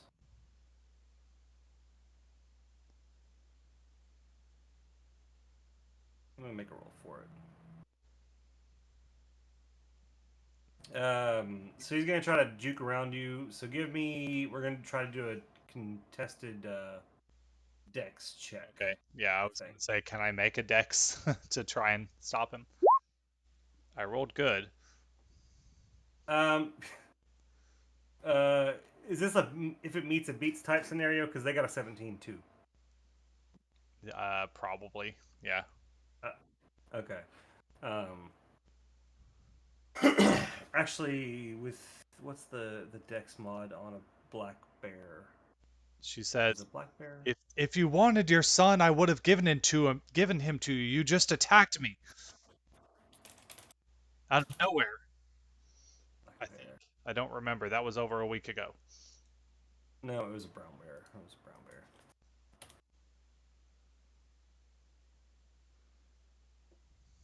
I mean, maybe we deserved it because apparently we did mentally abuse the child for a while, Yeah, so especially it's at a 0. especially Hayden. Yeah, Yeah. no, So You made it Especially Bill, just constantly mean. reminding him that his If you parents just were kept dead and crying, just just freaking him smack out. them.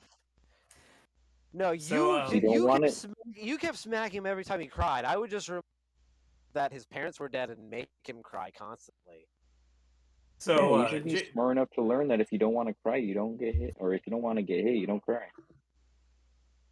so Jason, in his giant brown bear form, jukes around you and cuts the rope between holding Jackson to you. Hmm. Um, and he turns to you and just roars in your face. And I'm gonna try to make a intimidation check. Yeah.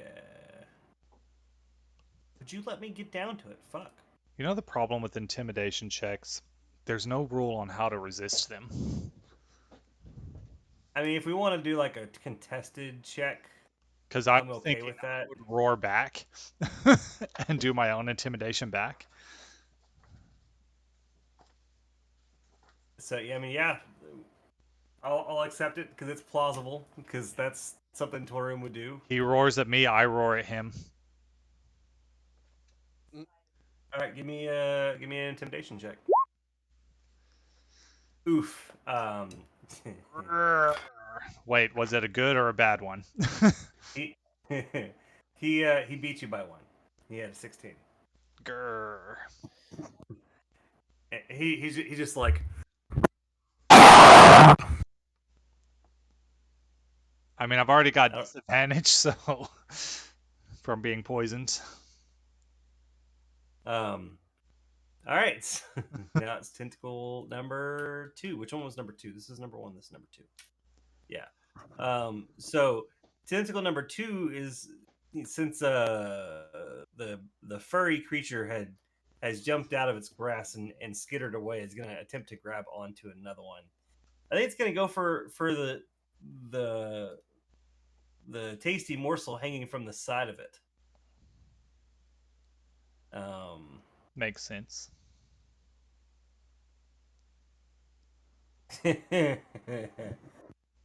uh,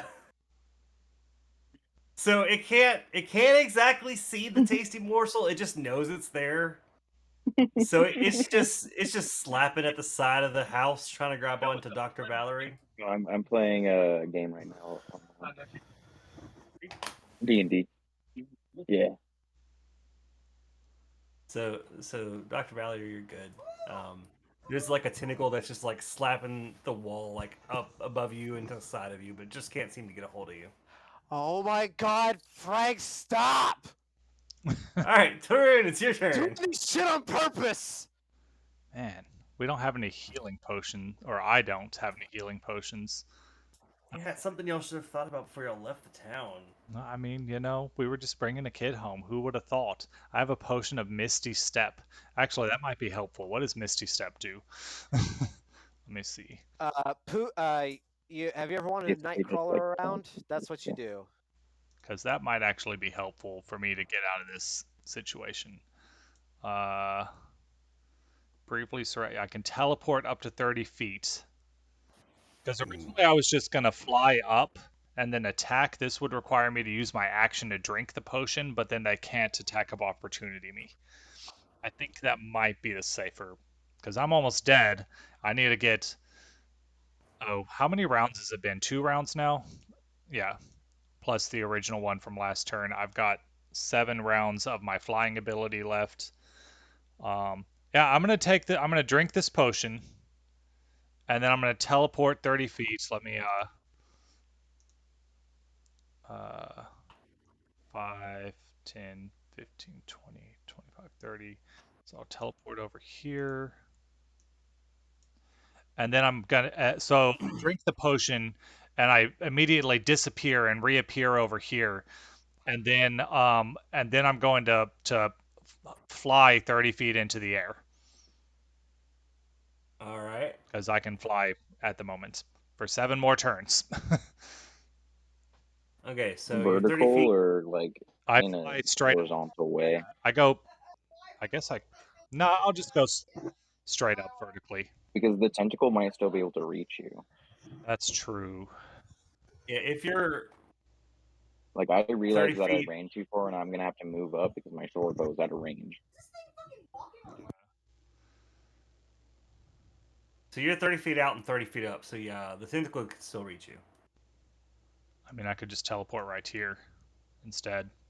I think that's still That's within 30 feet of where I was. Where'd the ruler go? Yeah. I mean, you're still within 30 feet of the house. What? But yeah, I mean, yeah. 5, 10, 15. Okay, hold on. I was right here, so I could go 5, 10, 15, because you can go diagonally, 20, 25, and then we'll go down to this square, 30, and then 30 feet up. Yeah, that's how it works too. Yeah. Yeah. All right. That's what I do. I go over there. So All right. slightly safer at the moment. What happened to So, my icon? huh? That's weird. The What? I apparently can't measure anymore. It's on the left-hand side. Yeah, I It's know. I the just used it like a second ago, and now it's gone. it's like the fifth button down on the left-hand side. Yeah, I don't have it anymore. That's very strange. Maybe restart roll 20. Yeah.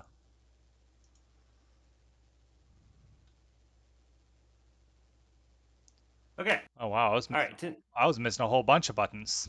All right. Tentacle number 1. I think he would have advantage. Yeah. So tentacle number 1 grabs a hold of Lard and brings Lard into its grasp. Oh wait, I don't. That's the problem. That's what it does. So Dr. Valerie, while you're struggling there, the sash turn chain starts getting sucked up more into the window mouth. You're you're about a foot away from it now. Oh my god. Okay. Okay. I'm fine. I'm fine. That was fine. I'm not going to freak out this time because that wasn't very disgusting. All right, so it's Jackson's turn. Jackson turns to Jason, the big black bear, morphs back into a humanoid form, and cries out, "Mommy, Daddy, what should I do?" And that's gonna be his turn. And then Felicity's turn. Uh, Felicity is going to sprint over and Ruben's feeling next conflicted. collapse next to the the 5-foot square here, kind of barrier here. And says, "Just run, Jackson. They can't hurt you anymore." And it's Taker's turn. Um, so I need to move back into range so I can shoot with my short bow. So Yep. I'm at 90 feet and need to move 10 feet to get into 80 feet. Um, What's the short bow's? 80. Is it 60, 80? No. No, it's Um, 80, 320.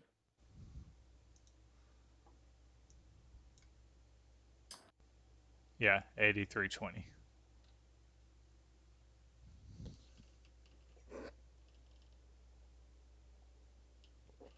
What's 320? Disadvantage? Yeah, if it's Yeah, over 80 320 is feet. disadvantage. Yeah. I mean, you can still So shoot once at it you pass with 320, you disadvantage. can't hit anything. That's as far as a short bow can go. I mean, you can still hit it with. You still try to hit with disadvantage and stay outside of the range of the tentacle. Well, the No, thank tentacle's you. range I'm is gonna only move to 80 feet. it's only 60 feet, right? He can just move up 10 feet. That's true. Yeah, that's what I said. I'm gonna move up 10 feet. Um, and I And you're gonna assume all shoot the the targets are tentacle. relatively all in the same general distance. You can shoot the tentacle, or you can shoot at the house, but the enemy combatants are on the other side of the house from you. Oh, okay. Um, Unless you want to run like a total of 30 feet, like 20 feet down and 10 foot in, then you might, if you went straight out from the house from there, be what, 5, 10. Are you using a different token for him? Because For his Tigger? token, yeah, his token's in front of the house. Oh, That's Tigger. okay. His token was sitting in front of the house on my screen. It's moving around now. Maybe I'm having Okay. connection issues. And now everybody's moving. Okay. Yeah, so Tigger, you could run 20 feet down, 10 foot in, and then should be within range of, well, would that be? No. That would still, You would still be, yeah. you'd still be in disadvantage range, but you would be in line of sight of the enemy combatants. I'm just start shooting the house from 80 feet. All right. Put you back up. Oops. Okay. So give me a short bow attack. Oh, Short yeah. bow, 16. That, if it meets, it beats, right? Yeah, Okay, that hits. 5 damage. 6 damage. 6 damage. Sneak attack. And then I go ahead and do my action to hide. Alrighty. And he is hidden again. Alright, Dr. Valerie, you're up. All right. So you said I'm like 1 foot away from it? Yeah, you're like face to jowls of this window. I'm gonna Like, stab it with my dagger. like a foot away. I mean, I wouldn't be trying to escape, but I mean, that's just me. You know what? Fuck it. Yeah. Fine. I will do that. I will try to like acrobatics my way to try to get a little slack and see if I can loosen myself out of it. Alright, let me see it. God damn it. Fat That's, fingers. that's I am sorry. Fat fingers. 19. That will actually do it. Oh my god. Thank you. Oh my god. So the jowls, the teeth are just chomping away, and you're able to like take it and like ribbon dance the freaking chain and dagger out of its mouth, and you fall backwards, falling 20 feet to the ground.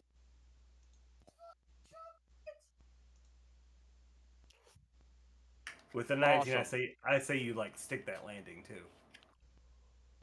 Oh my god. Thank you. Oh. Okay. Can I use the rest of my movement to get the fuck away from it? I mean, you still have your entire movement left. You did have to fall 20 feet, and I'm not sure what the rules say about fall speed distance. Does falling count as using my movement? I mean, if I don't if think it we're should. I don't think that counts. you know you fell 20 feet, you're not gonna fall 20 feet instantaneously, and your entire move is supposed to be like 6 seconds long. It doesn't take 6 seconds to fall 20 feet, though. I know, I'm just nitpicking. Yeah, you got your full move on you. Okay. How much movement is it? Like half movement to stand up?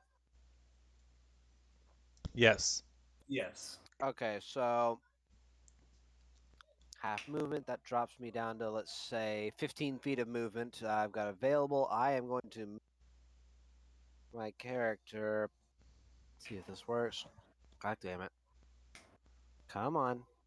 So select my character. Hey Frank, can you do me a favor? Hmm. I'm trying to select my character and move her diagonal 3 squares. All right. 1, 2, 3. Okay, that should be my movement, and from there I'm going to get ready to move towards the tentacle on the next turn. It's not perfect, but it works. You're gonna move towards the tentacle. I'm getting ready to on the next turn. That's all of my movement that I've used, and I've also used my main action and everything else. So I don't have anything else I can use right now. So that's it. Okay. Uh, so Jackson turns around and backs up. Jackson being the big brown bear at this point, backs up and stands up and does that like bear thing where he stands up and just kind of roars Yeah. and he holds his arms out to his side, making himself look really big. And then tentacle number two's turn. That's one. That's two. Um, Dr. Valerie, what's your Jace, DC? What's any what's your DC? like my AC? Yeah, yeah. What the fuck's DC? Yeah, your AC. I don't have a DC yet, but goddamn, 18. 18. That's pretty high. Sorry, no, I sorry, guess. not 18, 14. I was looking at my current health. Okay, that's a little better. Um, that makes a little more sense, and it puts you below it. So the the hungry mouth was kind of mad that you escaped. So the giant tentacle sticking out reaches out and just kind of slithers around you and draws you back to it. Ah! That's gross. Stop. Um, it's covered in a uh, mucus-like slime. Frank, I'm not even joking. The next time I see you, I'm going to stab you. I'm not even playing with you. Like, don't laugh because it's not funny. I'm about to commit an actual crime and go to prison. If you describe any further with further detail what this thing is doing to me, I get it. I'm wrapped up and being eaten. But I swear to Christ, if you describe this thing with any further detail, I'm going to throw up and I'm going to make it your problem. It's musty smelling. That's all I have. Though you do have one hand free. Um, but he's gonna attempt to do a squeeze. Wait, what happened? Where'd he go? I heard it go bloop. Sometimes it takes a minute to load. I heard it go bloop, but it's not there. I also heard the bloop. There we go. Uh, all right. So he attempts to squeeze on you a little bit, but you just seem too strong for it. So it just kind of slithers around you. You do have one hand free though. Okay. All right, Tarun. Tarun's you're up. Tarun's hovering in the sky above the battlefield and sees this stuff going on with the parents and the child and begins to think maybe they made a mistake. Um, and she calls down, uh, Bear Man and Mother Human, I think this was all a mistake. We were only trying to bring your child to you. Call off your house and we'll leave you alone. And she's gonna roll persuasion. Please call off your house. She failed. That my speech was not very good in real life, and she rolled A one. yes. That is a net one. How many times have you had to tell somebody to call off their house? Working in pest control, I have had to tell people to call off their house so many times. Like, And because she's trying to talk right now, she's just gonna heal herself using Her healing hands for a whole 3 points because that's the max amount that she can heal people, and she can no longer heal for the rest of the day to people. Well, yeah, she has I, healing hands a total of her level, so I believe you should still have your flesh die. I don't know how to use that. I don't know what Um, it's a D something, so it'll say like D3. 1d3 or whatever, Yeah, and you'll have like 3 flesh die. you Um, said I only had two. I don't know. I'm looking at Tigger's thing right now. Yeah, I can't see yours. Yours keeps closing on me for some Tigger reason. is more fleshy than I am. And so that's like, I can use you that to know, heal. how that's however many D3 healing things. Oh, I can use that to heal. I didn't know what the flesh Yeah. die was. It was just something you told me to put on my sheet. So the hit dice are like when you're taking a break, Uh huh. you can use those hit dice to heal. Flesh die are things you can use mid battle or mid game. How do we Um, how do we recharge those?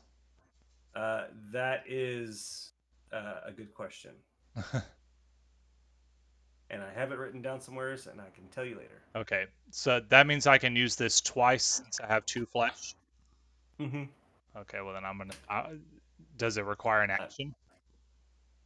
yes. Okay, well I've already used an action to do my other healing, so I'll just do that for now. You know what? I'll save my other healing because I might get more with the flesh thingy. So I'll use my flesh dice.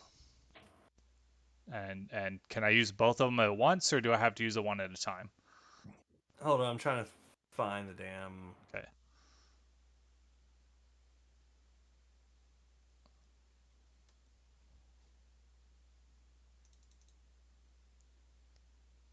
Hayden, you have more flesh than I do.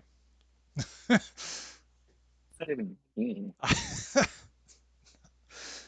I Some reason have you have the. three flesh and I have two flesh, so What is this flesh that you speak of? it's something that Frank made us put on our character sheets when we first created them, but I didn't know what it was. I was just like, okay, Oh, we did create this campaign like forever ago. a a pretty good time ago, like before Christmas, I think. Is the amount of foreskins I've collected? That's the amount that you personally have. Oh yes. I just keep rolling them back up on each other. And my character is a female, so I'll have to Oh, look for it later, but I think you can use all of them at the same all right, let's see. Come on, give me more than 3 points. 2d3. Hey, 4 points. time. That's something Okay. at least. Well, I'm up to 12 now. Um, I think that might have been like a battlefield medicine type thing. Like you could just quickly, wrap your wounds and staunch the bleeding and gain back a small portion of HP. hmm. I think is what that was So supposed what to I be. do is I do the like Dragon Ball Z style thing where I just like spit some blood and then wipe my chin, and I feel better I mean, Nice. sure, it's your flesh die. because I'm kind of floating in the air like Dragon Ball Z style at the moment, glowing and stuff. You do it like your thumb. Yeah. Oh, it's so cool. Okay.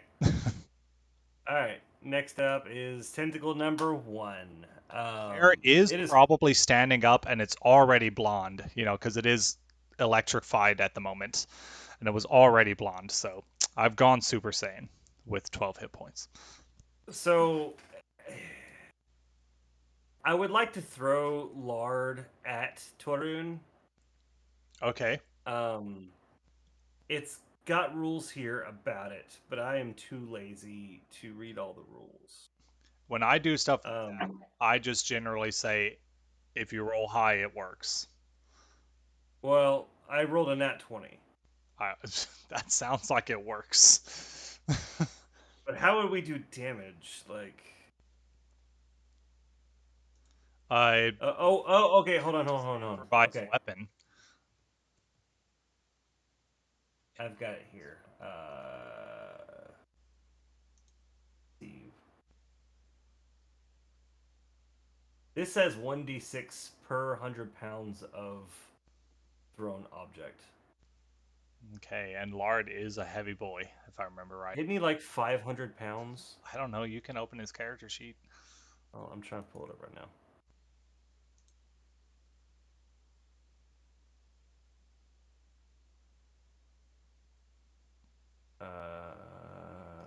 I'm pretty sure he said he was like 500 pounds. Where's the See, this is why I bio? level in Barbarian, so I can take half damage from 512 Lard. pounds. Oh my god. That is a d6 per 100 pounds, so that's 5d6. D6, 5. That is 11 damage. Well, I'm down to 1 HP. All right. You are also knocked prone. I am knocked to the ground. How does being knocked prone while flying? It means that I would take damage, and I'm now at 0 HP. Let's pretend you're just knocked prone, and you just I gently you float know to the ground. I land on he, top of Lard somehow, and he cushions my fall a little bit. he cannonballs like into you, and you use your flying ability to not drop him immediately to the ground. Yeah. That works. All right, Lard also needs to take 11 points of damage. 8, 9, 10, 11. He's 500 pounds. He needs to lose some weight.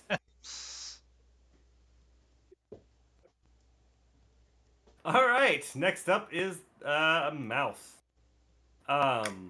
So there's nothing in its mouth currently. So it extends a third tentacle. Oh god, its tongue is a tentacle. Yeah, well, I mean it's its tongue, but it says tentacle like tongue in the description. So, and it's going to attempt to grab something. Bill, I'm guessing Nope. you're not a fan of hentai.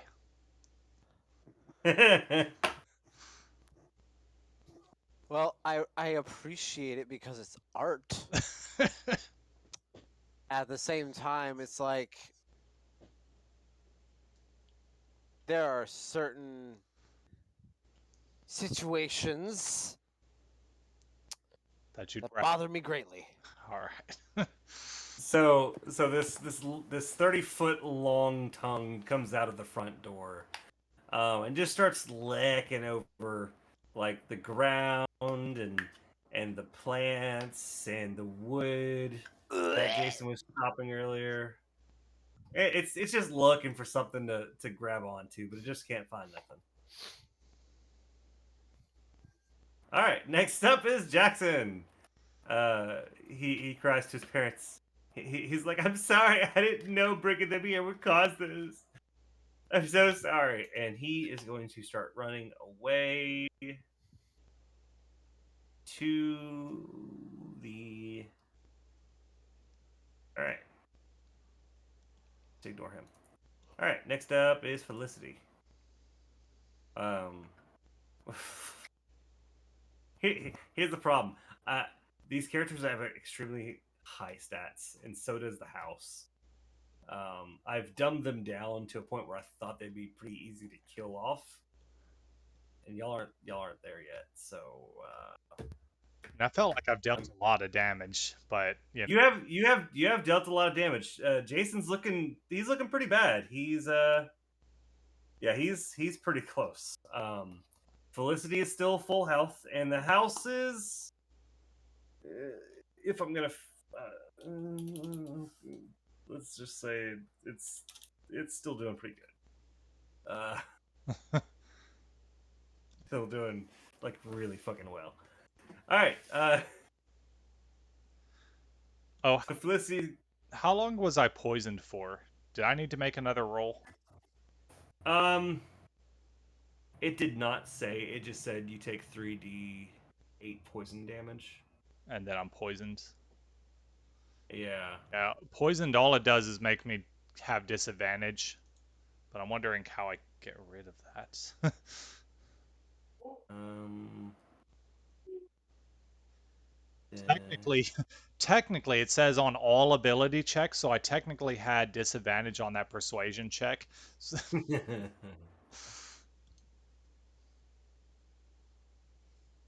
um. Yeah, it just says you're poisoned. Okay, well, It doesn't say any extra damage. It just says poisoned. Okay. So Felicity is gonna like reach down or reach over to Jason, and try to like pull him to the inside of the house. Um. He goes live inside the mimic. And nope. Okay. So nope. Okay. Cool. All right. So she pulls on Jason's arm, uh, his bare arm. Get it? His bare yeah, arm because he's a bear. Uh, He pulls on his bare arm to try to pull him to the house, and he just like knocks her away. And so she is going to sprint 5, 10, 15, 20, 25. Whoops, she just elongated. 30. Okay. All right. Next up is Tigger. where did she sprint? So she ran 30 feet back towards the house. So she's trying to make it back inside. she's on the front porch. And I can only see the front house. You can see the right hand side of the house and some of the front of yard. If you go, if you say you went 20 feet south last time, you could take another maybe 10 foot south, and you could see pretty much the entire front yard. Yeah. What do I have in my inventory? Ron. Uh, disguise kit, these tools, some sort of signet ring of imaginary something, rope, 1,000 ball bearings, 10 feet of string, a bell, some candles, a crowbar, a hammer, 10 pythons, however you pronounce that, a lantern, some oil, rations, tinderbox, water skin. You have 3 health potions. There's all our health. 2 vials of acid, an infernal book, volume 1, a nickel, a ring of air command, a ring of singing, and your armor.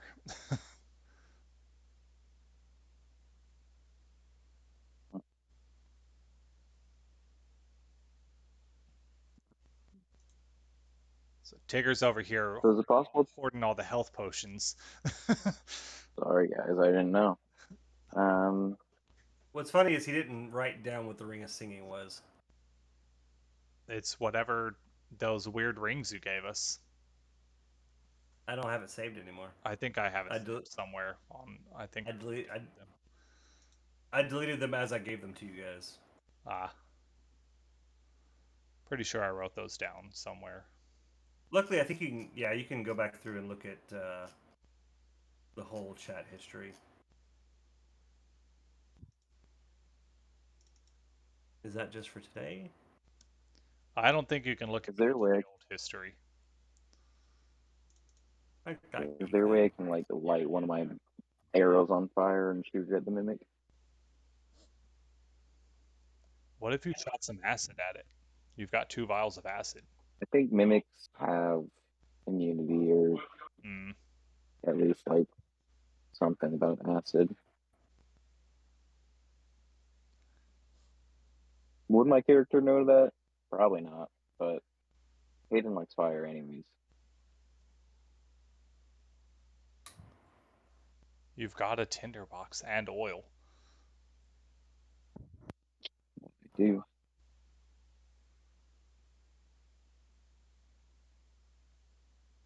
I mean, those two rings of his are not useful. His air command, I found my notes on the rings. Air command lets him speak to someone through the element to someone near said element. So air. So he can speak to someone anywhere. And then Anywhere. Ring of Singing, it sings and can learn any jaunty tune taught, taught to it That's for right. 30 minutes. Yeah. That's right. So I guess what my ring of singing is, or my ring of air, I speak to both my party members and say, "What the hell is going on?" I think they thought we were uh, trying to hurt their child or something, and they attacked us. And then the house came alive, and we might have bitten off more than we can chew. So it was we run away. Hold on, let me make a wisdom saving throw. We stay and fight. I don't know. Is a nat 20 I would stay, or is a nat 20 I'd realize it's a lost we're losing? Oh, Pretty sure nat 20 would mean that like you realize you're losing. I think you're yeah. you're looking for information from the deities. Well, I was Uh, just making a saving throw to decide if I should stay and fight or not, if she would actually gotcha. give in and retreat. Okay, I got you. Um, yeah, I guess she's like, I think we may have to run. Are we capable of running right now? Is everyone free? Uh, I can't see everyone. oh, I can only see you up in the sky. well, she's on the ground right now. She got knocked out of the sky by Lard. Um, Uh, you can see Valerie. I think she's in the tentacle that is on your side, isn't it? Hayden's on the same side of the house as the tentacle, isn't he? As the tentacle that holds on to Dr. Valerie, yeah. Yeah. Yeah, so Um, Valerie is not able to escape at the moment.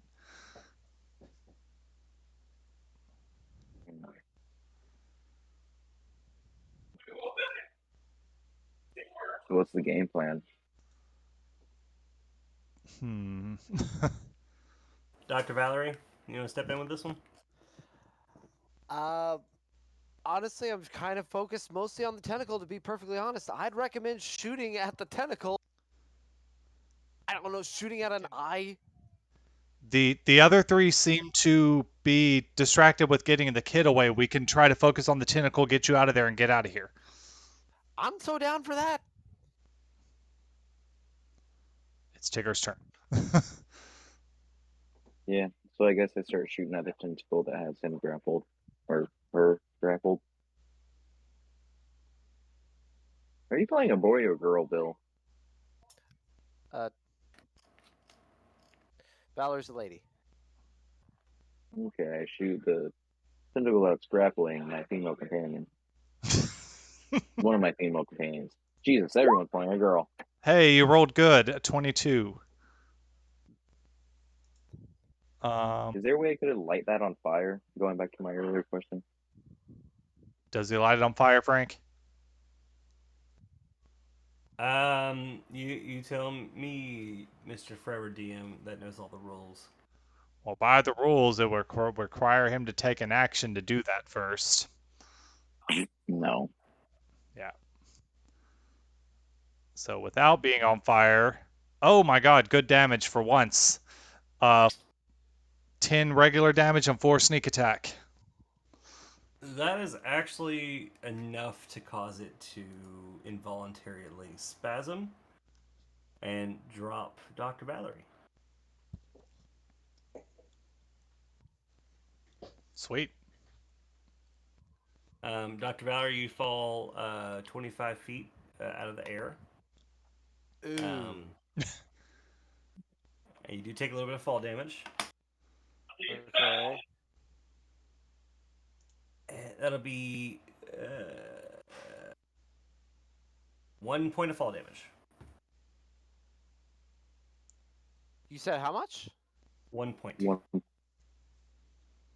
It hit So- you, boom, boom. So 2?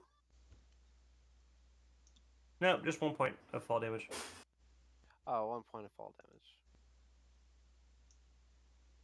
Okay. Damn. Fine. All right. Dr. Valerie, it's your turn. Okay, perfect. Now that I've got some distance, I'm going to use Fate's Point to stab this tentacle that is Oh. starting to wrap around me. Real quick. Okay. Tigger, if you remember correctly from like before we started today's fight, not this fight in general that we started last time we played, but before we got into the actual combat, you did find some totems or hanging chimes. Yeah, I remember having the hanging tree totem thing and tying it on an arrow and shooting it at one of the Wendigos, and it sticking to the Wendigo. Yeah. It seemed to cause a little more damage than normal. So that was the thing that you found in the trees around the clearing.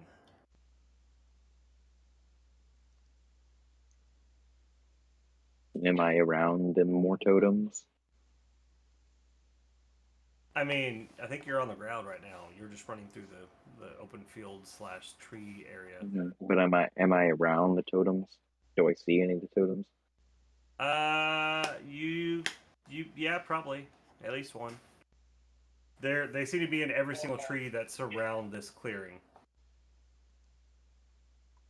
Well, I guess I tell that to my companions. Be like, it probably doesn't affect the mimic, but it'll probably hurt the Wendigos if we have to kill everything around here.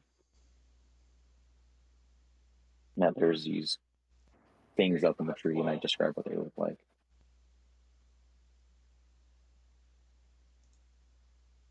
I lay prone onto the ground until it's my turn. Nice. All right, sorry, Dr. Feather, go ahead. I didn't mean to interrupt. I was just reminding Tigger of something. Go ahead. Dr. Valerie. Paging Dr. Valerie. Okay. Yes. Sorry. I apologize. I'm having some issue. I'm having some issues on my side with my audio. No worries. I'm kind of getting like blasts of sound and then nothing. Gotcha. Well, he said he was going to stab the tentacle. He's no longer in the tentacle. He take 1 point fall damage from the tentacle rearing back and dropping him. From where I am, then how close do I have to? How much move to use to get within 10 feet of it? The tentacle or the house? The tentacle. I thought we were leaving. Oh, we are. We are, but how close do I have to get within 10 feet of the goddamn tentacle? You probably have to move about 10 to 15 feet. Yeah, I thought we were going to take dash actions to get away. That is the plan. I just wanted to know in case it was within a 5-foot movement. That way I could just spend the goddamn movement to run. God damn it, but I can't. And I was really pissy about it. But no, I can't be pissy about it, and I have to run. God damn it. I'm running the shit away. So you're taking the dash action to Yeah, I'm 100% taking the dash action. 60 feet away from the house. Yeah. Okay, all right. You sprint into the trees. All right, it's Jason's turn. He turns over and looks back at the people fleeing, and he says, or he can't say anything, so he just kind of roars at you and starts running to the house.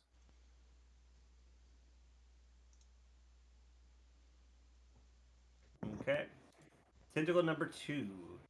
Nobody is within range. So, tentacle number 2 reaches out, grabs Jason, and shoves it into its mouth.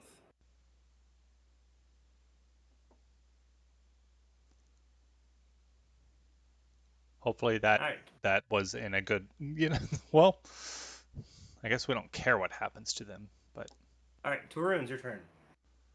I guess since I see Valerie is on the move, running, I guess I will follow the plan and um spend half my movement standing up, and then I will fly away.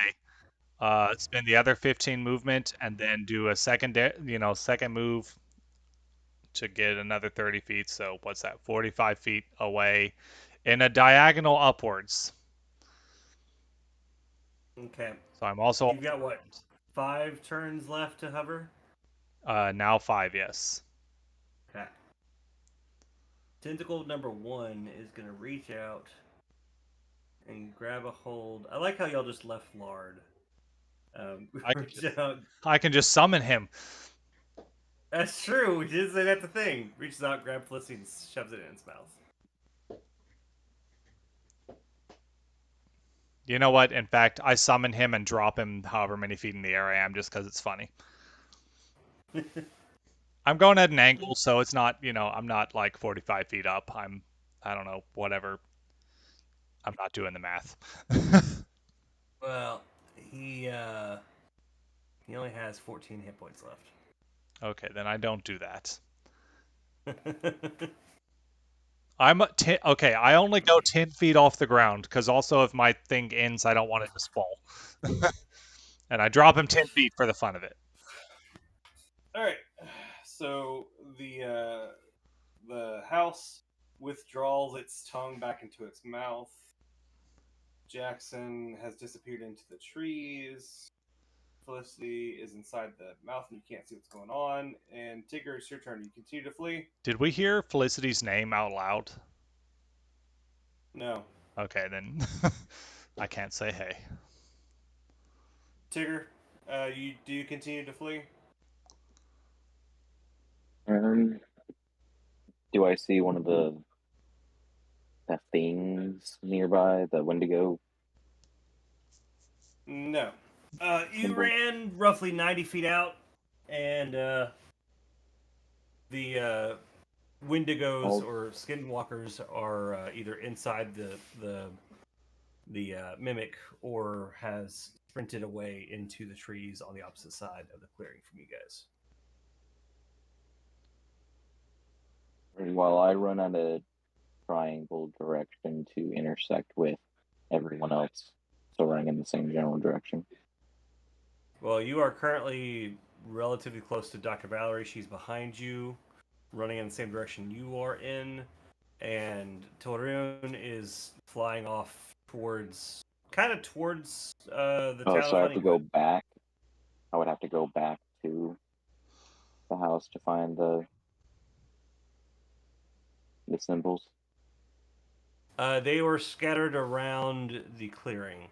In That's on the roughly other every. side. So Well, I mean, so the house is like roughly in the middle of the clearing, um, and there's trees all around the clearing and the house, and in every single one of those trees that's around the edge of the clearing, there is one of those talismans or wind chime looking things. so if these symbols were to keep the Wendigos in and the kid was stuck on the outside, that's probably why it hurt him. But also you removed one of the symbols and shot it. So now there's a break in the barrier. We've caused the next apocalypse.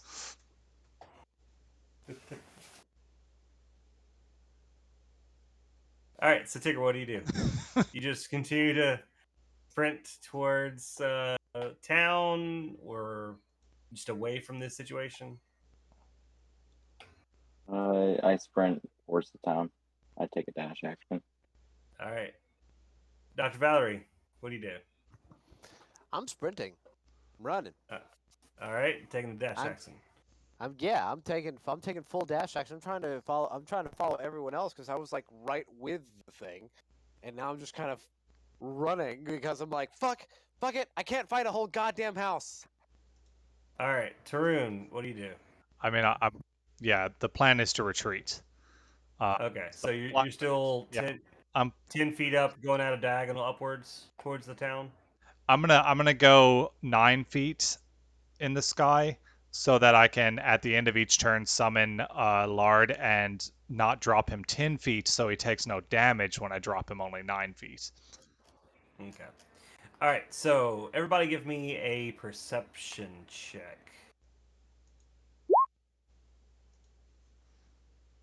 All right. That was All right, Tigger, you got a 12. 25. Dr. Valerie, 25. I got. Oh, I need a roll. You did remember to grab Lord Brimstone, right? Yeah, I just said I keep summoning him and dropping him. Okay. Only 9 feet. Gotcha. Torun 14. 14. Okay. Everybody but Tigger, y'all feel or see, um, well, okay. Let me rephrase that.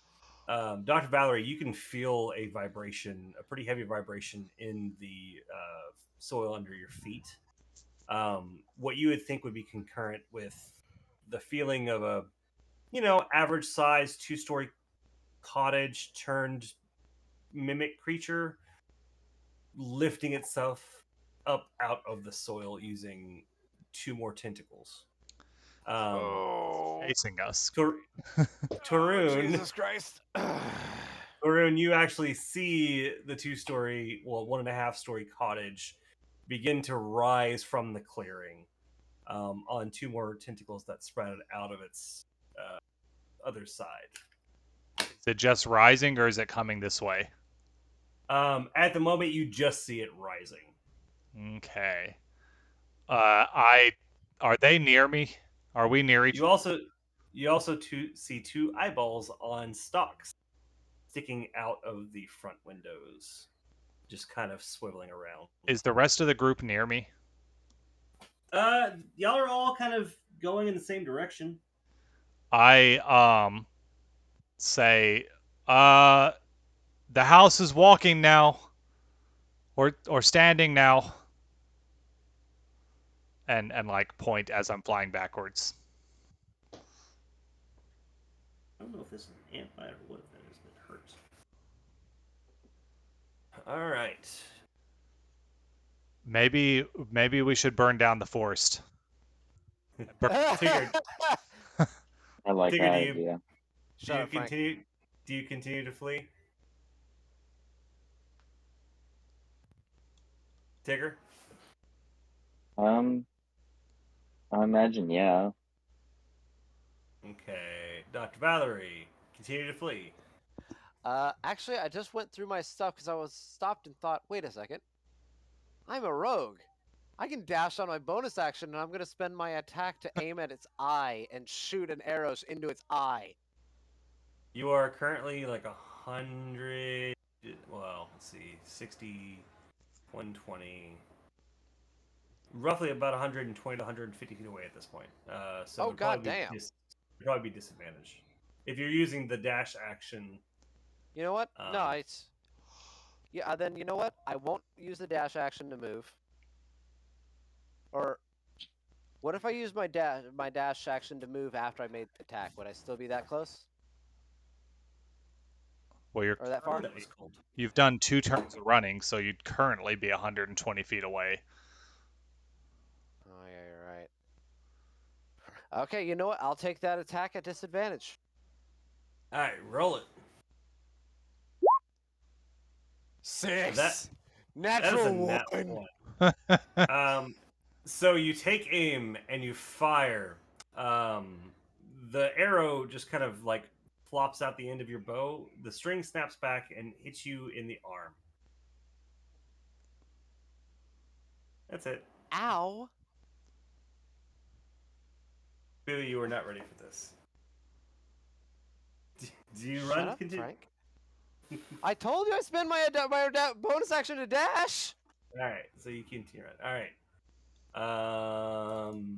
Tarun, what you doing? I am going to hover up above the tree line. Use however much of my move it takes me to do that. Um, and then I'm going to ready an action to throw my spear if the house comes within range, which for me, disadvantage range is 60 feet. And I'm poisoned, so I'm already at disadvantage anyway. So um, Oh, if it gets so within 60 feet, I'm going to throw my spear at it. so you're not attacking. I'm not attacking. I'm readying an action and trying to see if it's going to chase us. But I will throw my spear if it reaches within 60 feet. Okay. Um.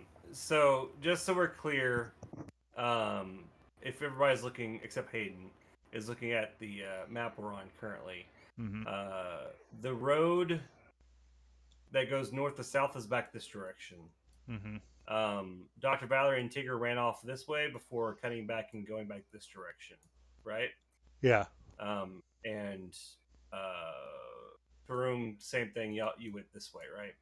I Like you went this towards way, town. Yeah, whichever way is towards town. back to Australia. Okay. Yeah. So the break in the barrier was over here where Tigger pulled off the Yeah. wind chime, which would be back to the north. So the giant house turns after the eyeballs on the stalks just kind of look around a little bit. It turns to the north and starts walking off in that direction. Okay, it's leaving us. It's walking off. I don't think we're gonna have to fight it.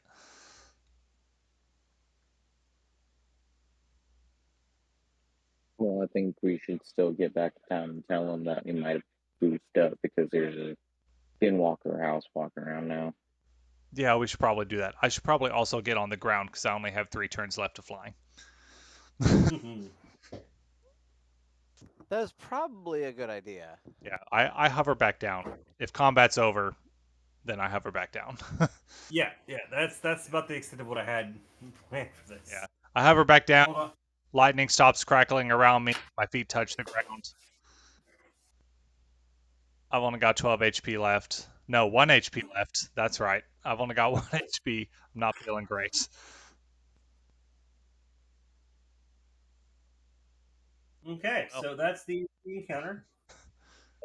we did it. Yay! We didn't die. I summoned Lard next to me. He. So the fun thing about when you summon Lard is that when you summon him, he is standing upright, but because he is currently narcoleptic, he just topples over. We should probably say I can only do that when he's unconscious. Yes, that is the thing. Because if you let me do that while Jaden is here, um, that'll be a little overpowered because then I will use it in tactical situations. It would have to become an ability, and we have to put stats to it. And, Instead of just yeah. comical situations, it would be in tactical situations. Yeah. Because being able to summon another heavy armor melee fighter right next to me unexpectedly would be pretty useful. Yeah, no, it's whenever he is either when y'all are outside of combat and it makes things more humorous, or it's when Lard is completely like out of it, He's like asleep, basically an inanimate knocked out. object right now, so Yeah, yeah. this is a curse that has been placed on him. He actually dies But- every time he goes to sleep, and he's now an object. Yeah, that's exactly it. Night All walk. right. Sure. So yeah, y'all can either head What? back to town, or what do y'all want to do? I'll go. I said we start limping back to town. Yeah. It's right there. Okay, so everybody heads back to town. So as y'all head back, y'all just for the amount of time it takes y'all to get back to town, are just continuously listening to the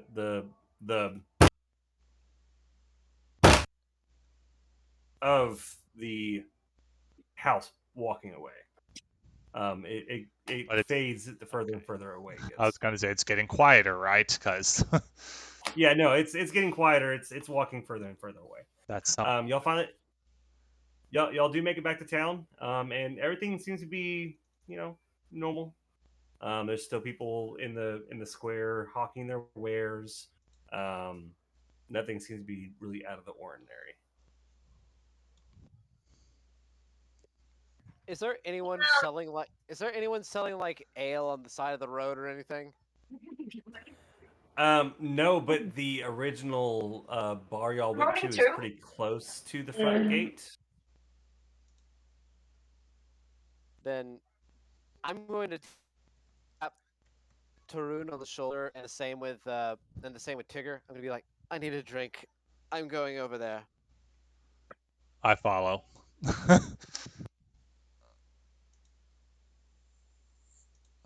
And Where's like the local guards house or like the governor's house or like authorities? guard station would be pretty much as you enter the town. That's the first You place that I go to. That's where I'm heading. All right, so I mean it's probably stationed like outside of the town Okay, before you well I get would to have gone there the first. gate. Okay. All right, so you walk up to town. I guess Tarun and Dr. Valerie, are y'all just going to continue inside to the bar? Yeah, I'm like bleeding all over the place, but I walk in. I need a Yeah, drink. I was nearly eaten multiple times, and that was both triggering for Dr. Valerie, and as well, that was very triggering for Bill, as it reminds him of a time where he was eaten 3 times in one turn. This happened to you, Bill? You were the DM, Ron. You What, you were when? eaten three What? times in a row. I was being eaten by 3 sharks as my Kinku character, and Yes, I ended up getting pulled out from one mouth into another, I don't remember this. this was good. I This was a 100% while did. ago. As a Kinku, Yeah, what campaign was this? this is when I was. This was what a while ago. Dustin was still in town. Man. So this was Yeah, it's not the Hell game. no. No, this is before the Hell game. This is a couple of games before the Hell. Yeah, I don't This remember is this at all. the first ship or the second ship Hmm. campaign. Oh, yeah, that's right. We did something with yeah, I did the like Black Island or the yeah. Okay, I remember now. Yeah, Man, and yeah, it was that was before Hayden was born. No. You know, All right, so we got Tarun and Dr. Val just walk off to the bar. So Tigger, you walk up to the front gate guards. They look fairly familiar. It's two dwarves, um,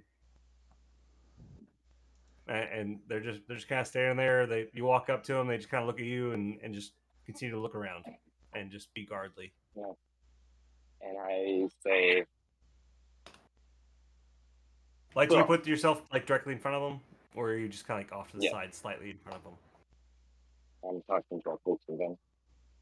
All right, so you stand directly in front of them. All right, so one of the dwarven guards just like stares at you. I vote that way. To the right. Huh? Sorry, I'm talking on Oh. so what's up? So, yeah, one of the dwarves is just staring at you. He's just kind of mean mugging you a little bit. The other one's So I just start just rolling guarding. the artifact that was up in the trees, the Wendigo things. And I say, long story short, we might have released the Wendigos. The guard just kind of looks at you and looks at the artifact you brought back, and he's like, "There's no such thing as a Wendigo. Are you pulling Considering And I go, all my right. leg?" Oh, Oh, Bill just died. Bloody hell, there's no such thing as a Wendigo. My mom saw one last year. Oh, don't get on this again, brother.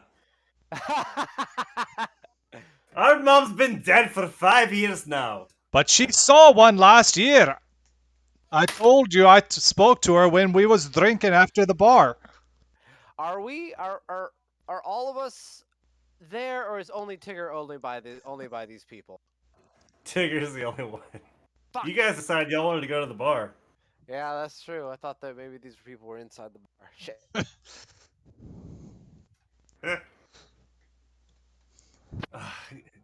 Brother, you still haven't. You've got an issue with the drink. We got to stop.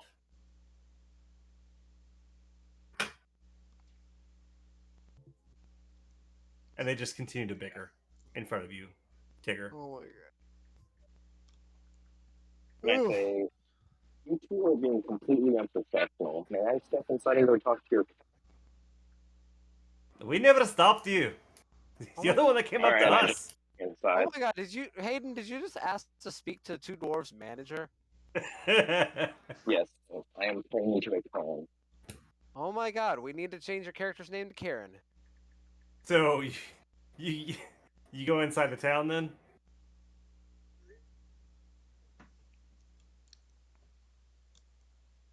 Tigger?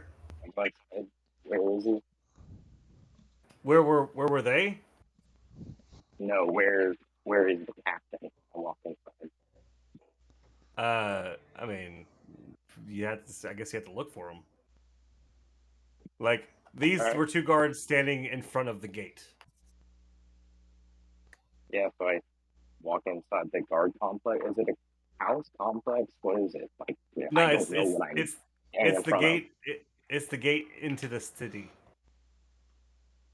of. I thought these. Oh, okay.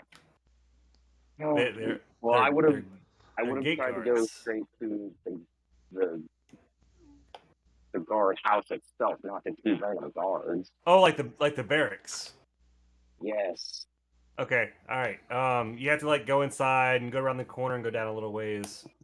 There's a few houses to your right, the walls to your left. There's a shit. What do you call it? It's a kennel but it's for horses. Stable. There's a stable lot to your left, and a few guards standing around it. And then you've come into the guardhouse. It's a two-story affair, red brick siding with blue tile roof.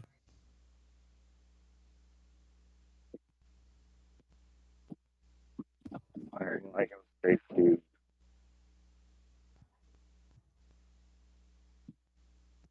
What was that? I go straight to the guardhouse. Into the barracks. Yes. All right, Unless you anyone's go stopping in.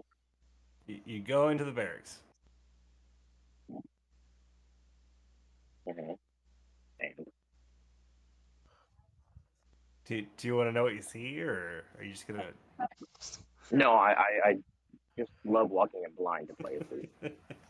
He just All right, walked in with his eyes shut, because he only said he was walking in. He didn't say. Be sure, No, hey, I be never sure to mention that was you're looking breathing too. walking. Otherwise, how do we know that you're breathing while you're inside of the guard barracks? Because obviously you weren't looking. So you walk into the first floor of the guard barracks. The first floor seems to be primarily clerical desks scattered across the floor in relatively neat rows and columns. At the back, there seems to be an office. You see a Like, is sign there off to blur one in side that points up the stairs that says barracks. And then there's a sign off to the left hand side that says captain's office. I follow the left hand side. You going over to the captain's office? Mm-hmm. Do you walk inside? I politely knock. You politely knock. All right. Who the hell's disturbing me at this time of day? It's tea time, goddammit! Want their creation. Fucking A, a very disgruntled dwarf comes and opens the door and looks up at you. I hold up What the hell the can you? artifact that I hold up the artifact that I have and go. Are there Wendigos in the forest? You're breaking up pretty bad. What was that?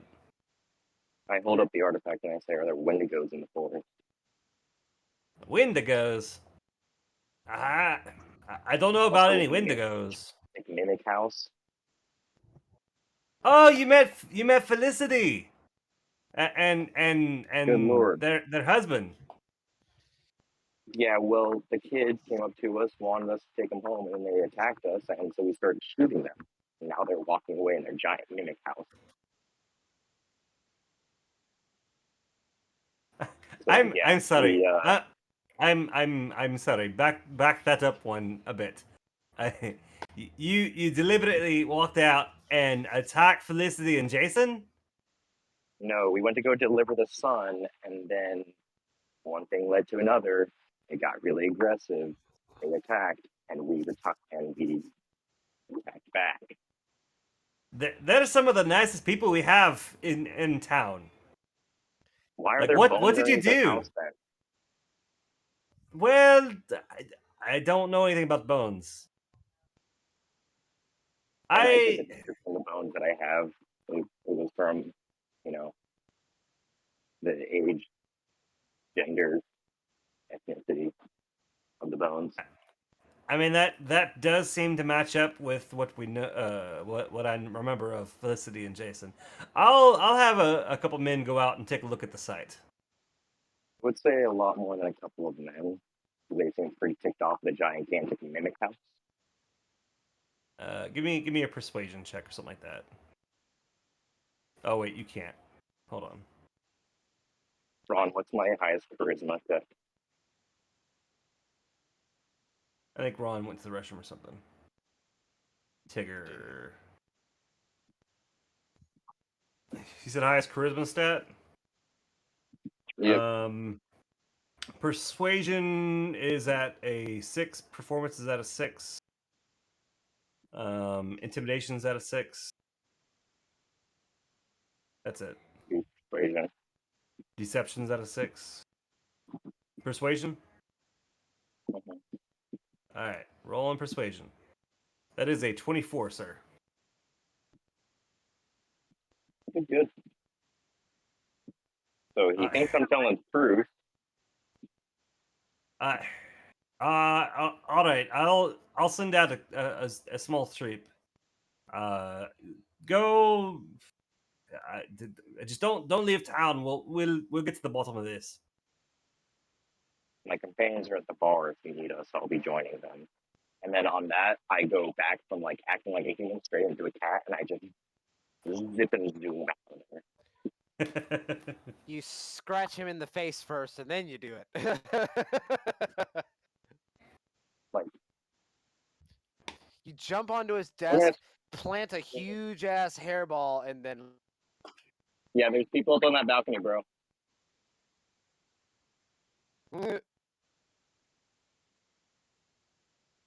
Is Ron back yet?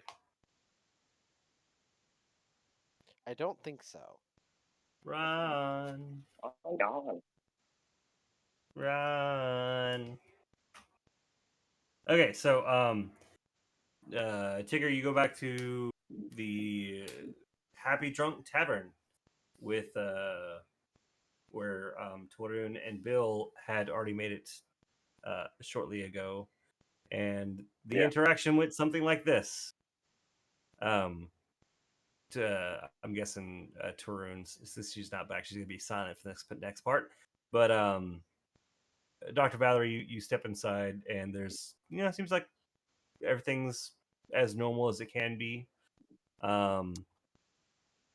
You look over at the bar, and I have their names here written down. Don't rush Margaret me. and shit. Jerry. Yeah, Jerry and Margaret. That's right. Yeah. So you see I go. Jerry, huh? Oh, I was just gonna go up to the bartender or one of them and ask, "Is there any folklore on Wendigos, or what does this symbol mean?" So you went to the guard shack first, or the guard barracks first. So barracks, Mm-hmm. barracks. So you probably be coming in about another 5 minutes, I would say. So Yeah, it'll be 5 minute interaction between probably Torun yeah, but and that's what I'll do when I arrive. But I'll let them play. gotcha.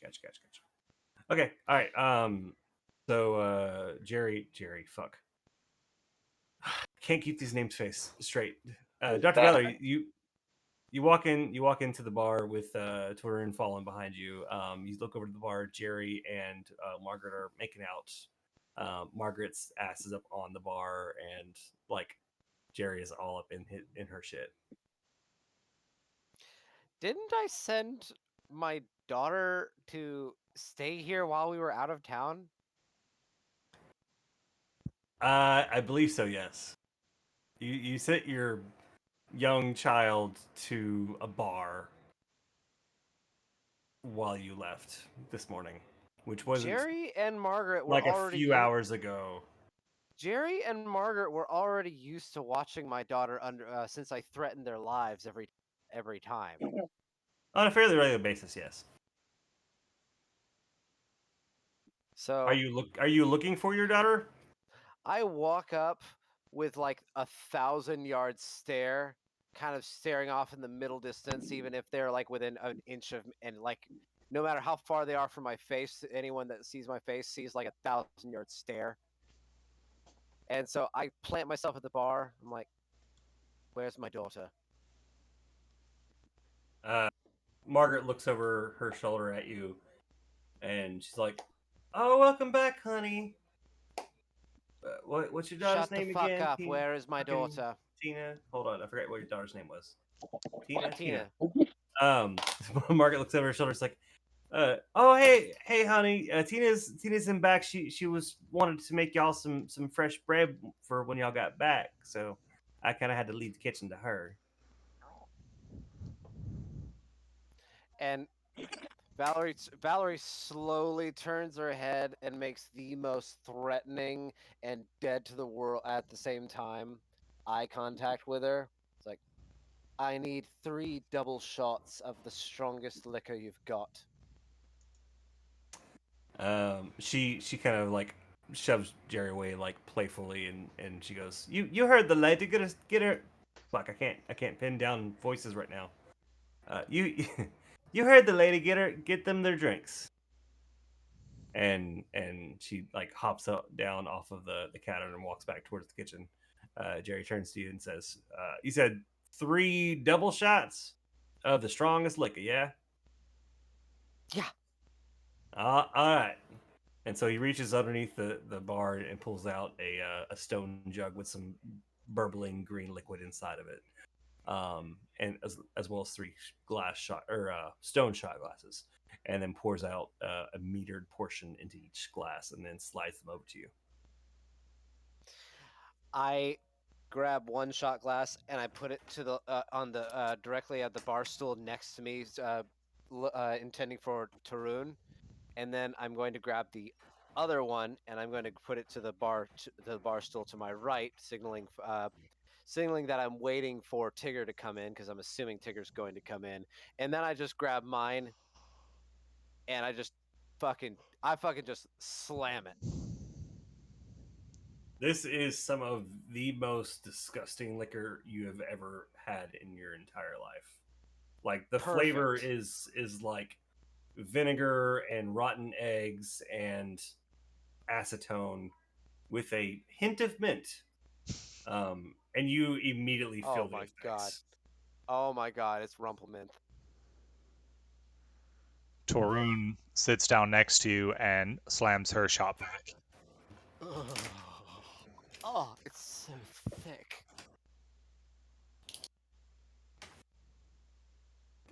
I'm sorry, could you say thick one more time? Oh god, it's so thick. I don't know why I found that so funny. I don't know if anyone out there has ever tried a type of shot called a dead Nazi shot, but it's a half shot of Jägermeister and a half shot of and it pretty much tastes exactly what you just described. And if you look really closely, it's nearly that color. And yeah, the thing about it is that it's a thick sugar based liquor. Two of them actually, so it's really, really thick. It's like swallowing a loogie. It's so good. It's so not. What the I fuck are was you talking about? I just make jokes. Ugh, that is no joke. All right, so you down yours. Turn down you down yours. It tastes exactly as described. You you know you think you kind of like it a little bit. It's got a very haunting, not haunting. That's not the right word. Um, like a very familiar flavor to it.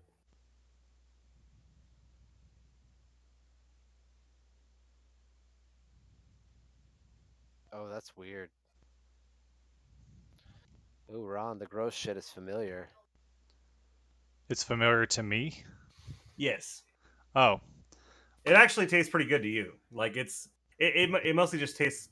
I mean, it's a little thick, but it's just like a minty flavored, um, okay. like a mint liqueur, but like a good mint liqueur. I'll assume that Torun likes that because that sounds disgusting to me. But You never had mint liqueur? I'm not a big It's like a, mint person. all right, fine. It tastes like vanilla rum with a hint of mint. How about that?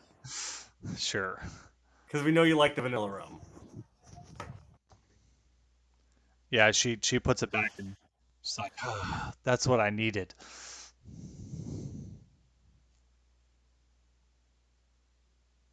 I'm assuming Tigger probably comes in at this point.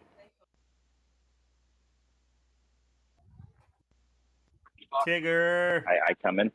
Yeah, Yeah, you yeah. So probably I come in at come this in. point. I would Yeah. just like to point out So that your name is only like one letter off from being a pretty bad oh word, that and for I'm legal just reasons. realizing that. You're, yeah, I but his am name I is am also just realizing spelled that. exactly the same as a Yep. beloved As childhood children. character. Yeah, Yep. that's true. Yep. But yeah, and so I come in all fours, and like without any decency, just like that, I would pop up on the bar and then start asking like, "What is this?" Cositas Just weirds. just so we're clear, this is the Tigger, full. Tigger wants to know what this is. Just so we're clear, you're a full grown like to what fuck? Yeah, What's it? I'm 6 foot Tabaxi? tall. Not Yeah, Tabaxi. Is it I'm like Tabaxi? 200 Yeah, pounds. it's Tabaxi. Yeah. Okay. My brain wasn't working there for a minute. Okay. So a full grown cat hops up on the bar. The half minotaur looks over at you and says, "I warned you once. Get off me bar and out of me bar." I'm going to sink one of my spare daggers into the wall right by his head. Jerry, I have had a long day and I just had to fight a house that tried to eat me. I don't feel like dealing with it today. this is Jerry. Are you right? That you threw the dagger. Yeah, right All next to right. his head. Right there next to him. Give me an intimidation check. I feel like when I throw a knife next to somebody's head, I should get an advantage. I'll give you advantage for the performance. Okay. That is a Natural nat 20. 20. Uh, damn it. Yes. Jerry backs down a little bit. Um, he backs up and he goes. Just keep it under control if you would please.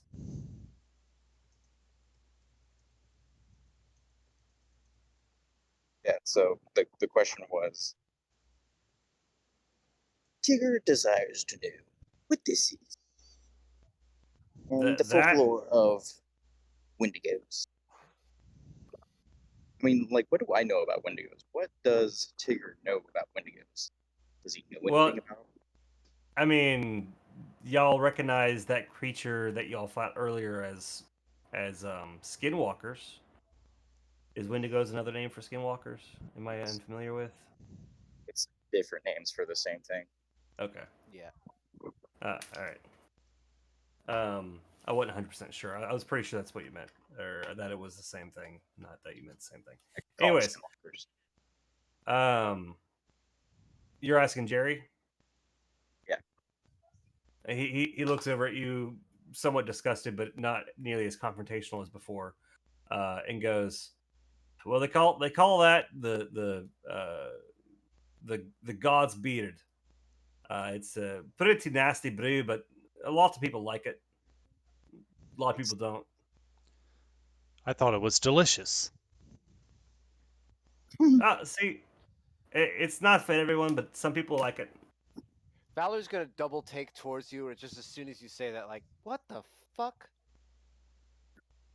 It, I, And real quick, she's going to tap. She's going to tap on the table like she's checking somebody in poker, and is going to make a gesture for Tigger. Did you ever drink yours, or are you just looking at it? I'm just looking at it because I have too many questions right now. Then Valerie makes the gesture for 2 more after making the check symbol. Jerry comes forward, grabs the bottle from underneath the table again, and pours out 2 more shots and puts them in front of you. Oh, and then she says, "Do you have any kind of juice?" Uh, we're kind of low on juice at the moment. We do have some pomegranate juice that we juiced recently. One cup of It's 1 cup of that. it's a little tart. 1 cup of that All right, and with he pours that for with 2 sugar cubes. he gets that. And he brings you a plate, like a little tiny saucer with 2 sugar cubes on it, and then he puts that next to the cup. Uh, I call for Tina in the back in the, I guess, kitchen. Tina pokes her head out and she goes, "Oh my God, you're back! I made bread. I made bread for everyone," and then runs back inside. I place the cup of juice. I'm going to push the Tigger's shot for 1 seat down, and I'm going to place Tina's cup of juice and her and her sugar cubes next to me. Okay. All right. Tina comes rushing back out from the kitchen, runs around the bar, with this giant tray of an assortment of breads. Some look just amazing. Some are a little burnt. Some are black, and some still look like dough. Um, Shaped to look like you guys. Shut the fuck up, Frank. Oh my god. There's one that's got like a little like stethoscope made out of a slightly darker bread. Um, Uh, and there's one that's got like what appears to be like noodles for hair. And then there's one that looks like a cat. It's like a humanoid cat thing. It didn't turn out great. She's like 7. This is her second time yeah, baking. yeah. I'm going to take the one that looks like me, and I'm going to eat it.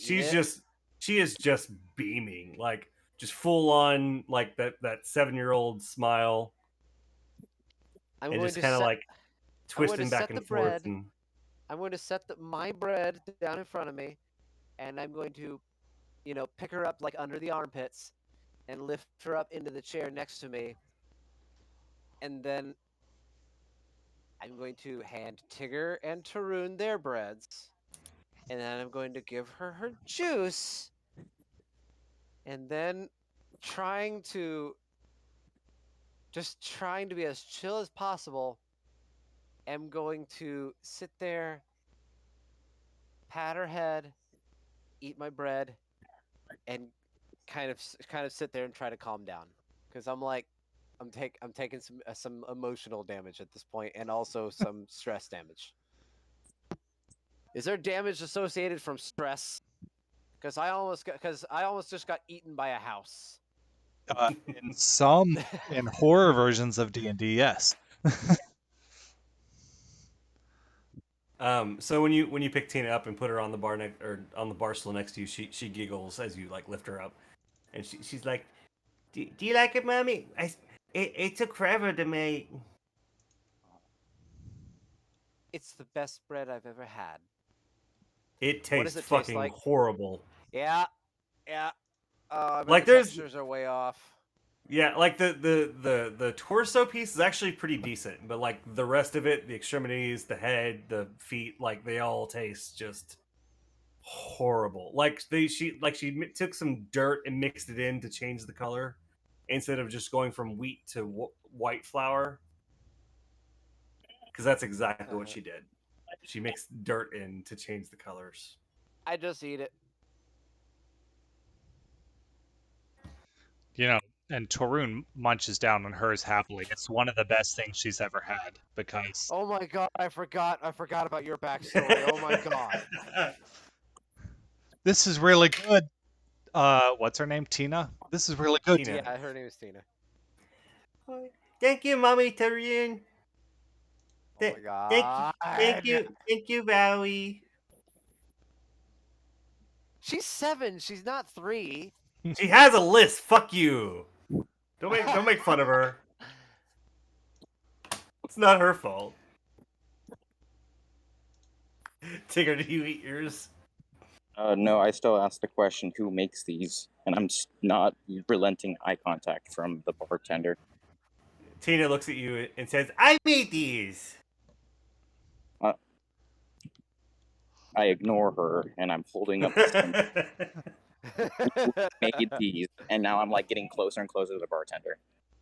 The bartender looks at it and It's like winding up a cat paw, not quite swatting him in the face yet, but is like thinking about it, has its paw, has the giant cat paw up in the air, like, gonna bop you, gonna give you these fresh skibbity paps. Oh yeah, that's me. so Jerry reaches out and he kind of motions for you to hand it to him, like like not threateningly. He just kind of reaches out and like kind of like waves towards himself and holds his hand out for the the the the fuck talisman fucking thing. Do you hand it to him? I prefer to keep it in my hand, but yeah, Well, like you can probably like hold on to the rope. It's like a yeah, wind I chime hold on looking to the rope, but I thing. let him hold it. He kind of like his hand's wide enough that he can just put it underneath it, and his hand kind of covers the not covers it, but like holds the entire thing up. Kind of runs his hand down it and looks at it, and he's like, "Well, I just realized that Jerry's supposed to have a really deep voice. Um, well, I can't really tell who made it, but it looks like it's a skinwalker talisman. It's to ward off skinwalkers and cause pain. Where'd you find it at?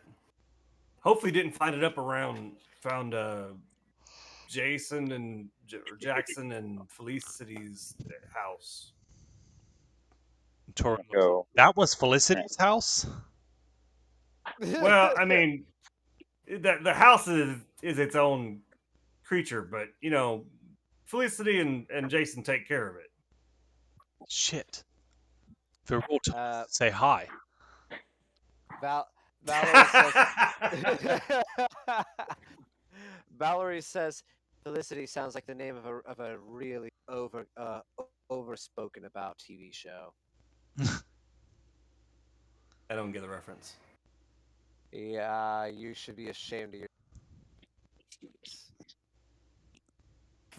Who is this TV show?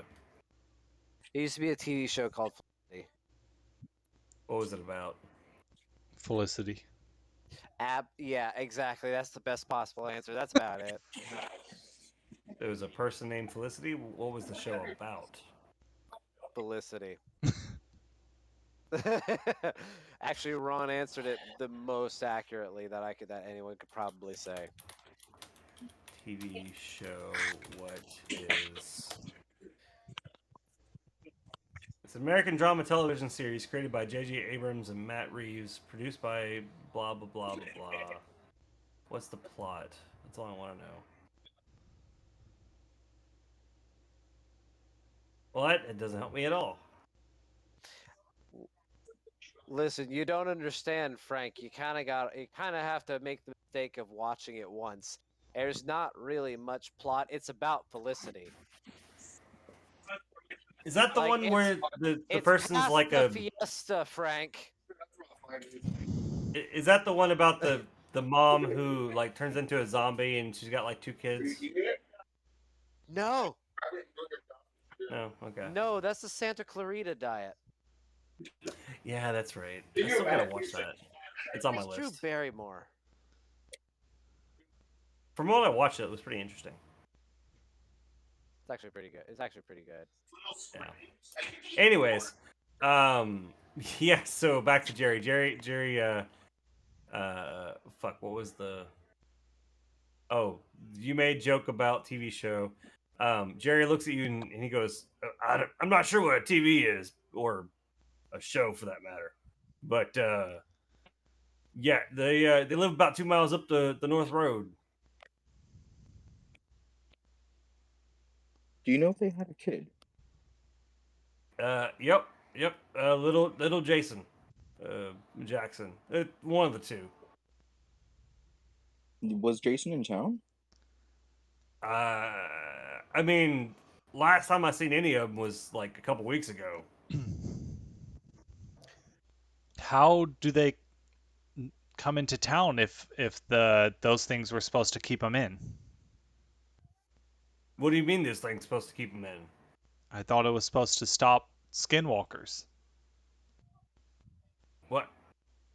I mean, they are skinwalkers, but you know they were some of the best farmers we had in the area. Then what was the Oh, point of Jesus Christ. the thing, the barrier? That so this was scattered. Oh shit! We need to send some people out to try to help. Fuck. I don't know what to I do. already have the town guard on it. Oh, cool. So sweet, they can go pull down the barrier.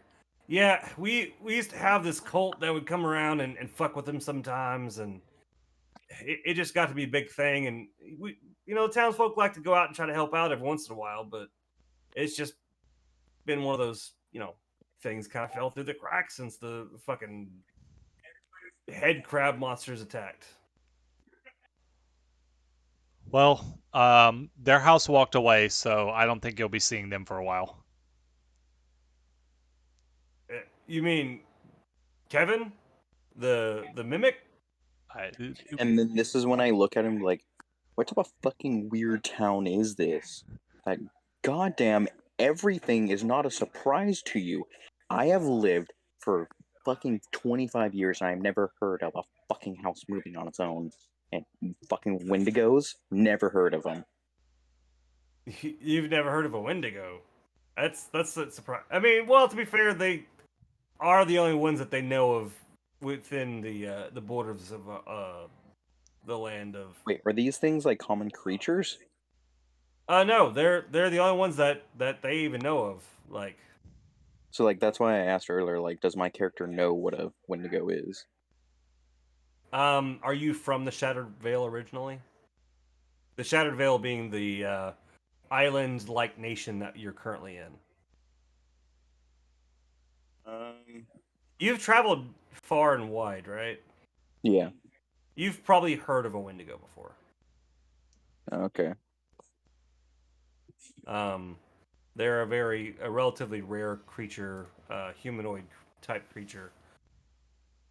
Yeah, so I guess this is when I get down from the bar and go sit on my stool with the piece of bread that I'm now scratching with a claw because it's the burnt one, right? I mean, there's parts of it that are burnt, and there's parts of it that's doughy, and there's parts of it that look just right. So I'm like scraping at the burnt parts with my claw and scraping off all the dirt or the burnt parts. And I say, so, and I look at uh, what's your character's name, Ron? Torun. Yeah, and I go, so what's important about Tarun again? I have not been paying attention, obviously. Nobody. There's nothing important about her. Oh no, not Tarun. The Wendigos. Why were you supposed to say hi to them?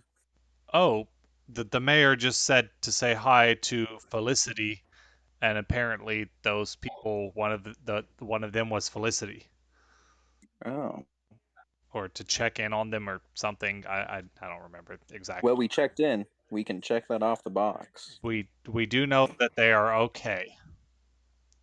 for now. We It's can mostly confirm that. Felicity because she, yeah, never got hurt.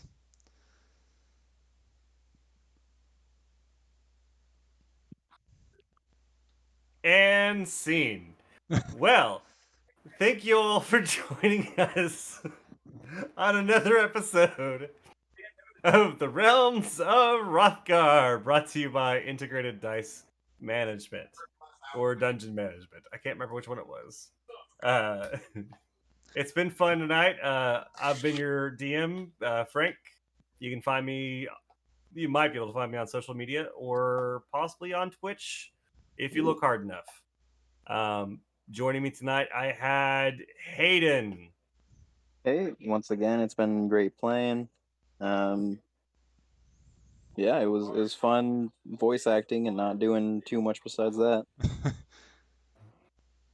We also had Bill. Hey, everybody. I love you. You know me. I'm Bill. Good night, everybody. And last but certainly not least, we had our forever DM, whatever the fuck your name is. I'm Ron, and you can You find know, me. also the DM's brother-in-law.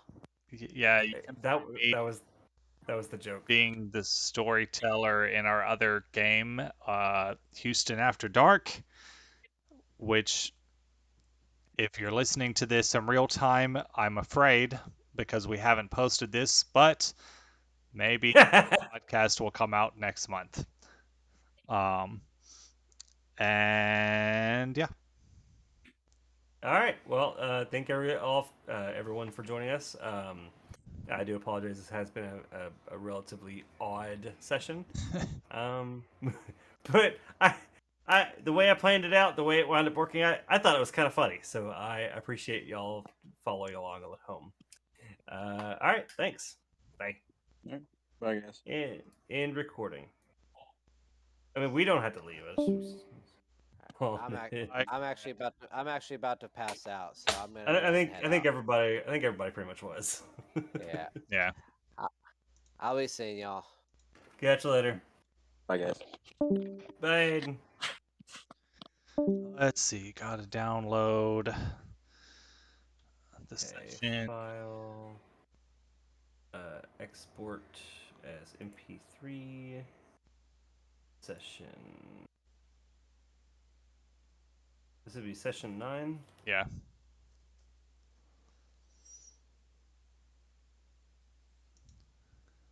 New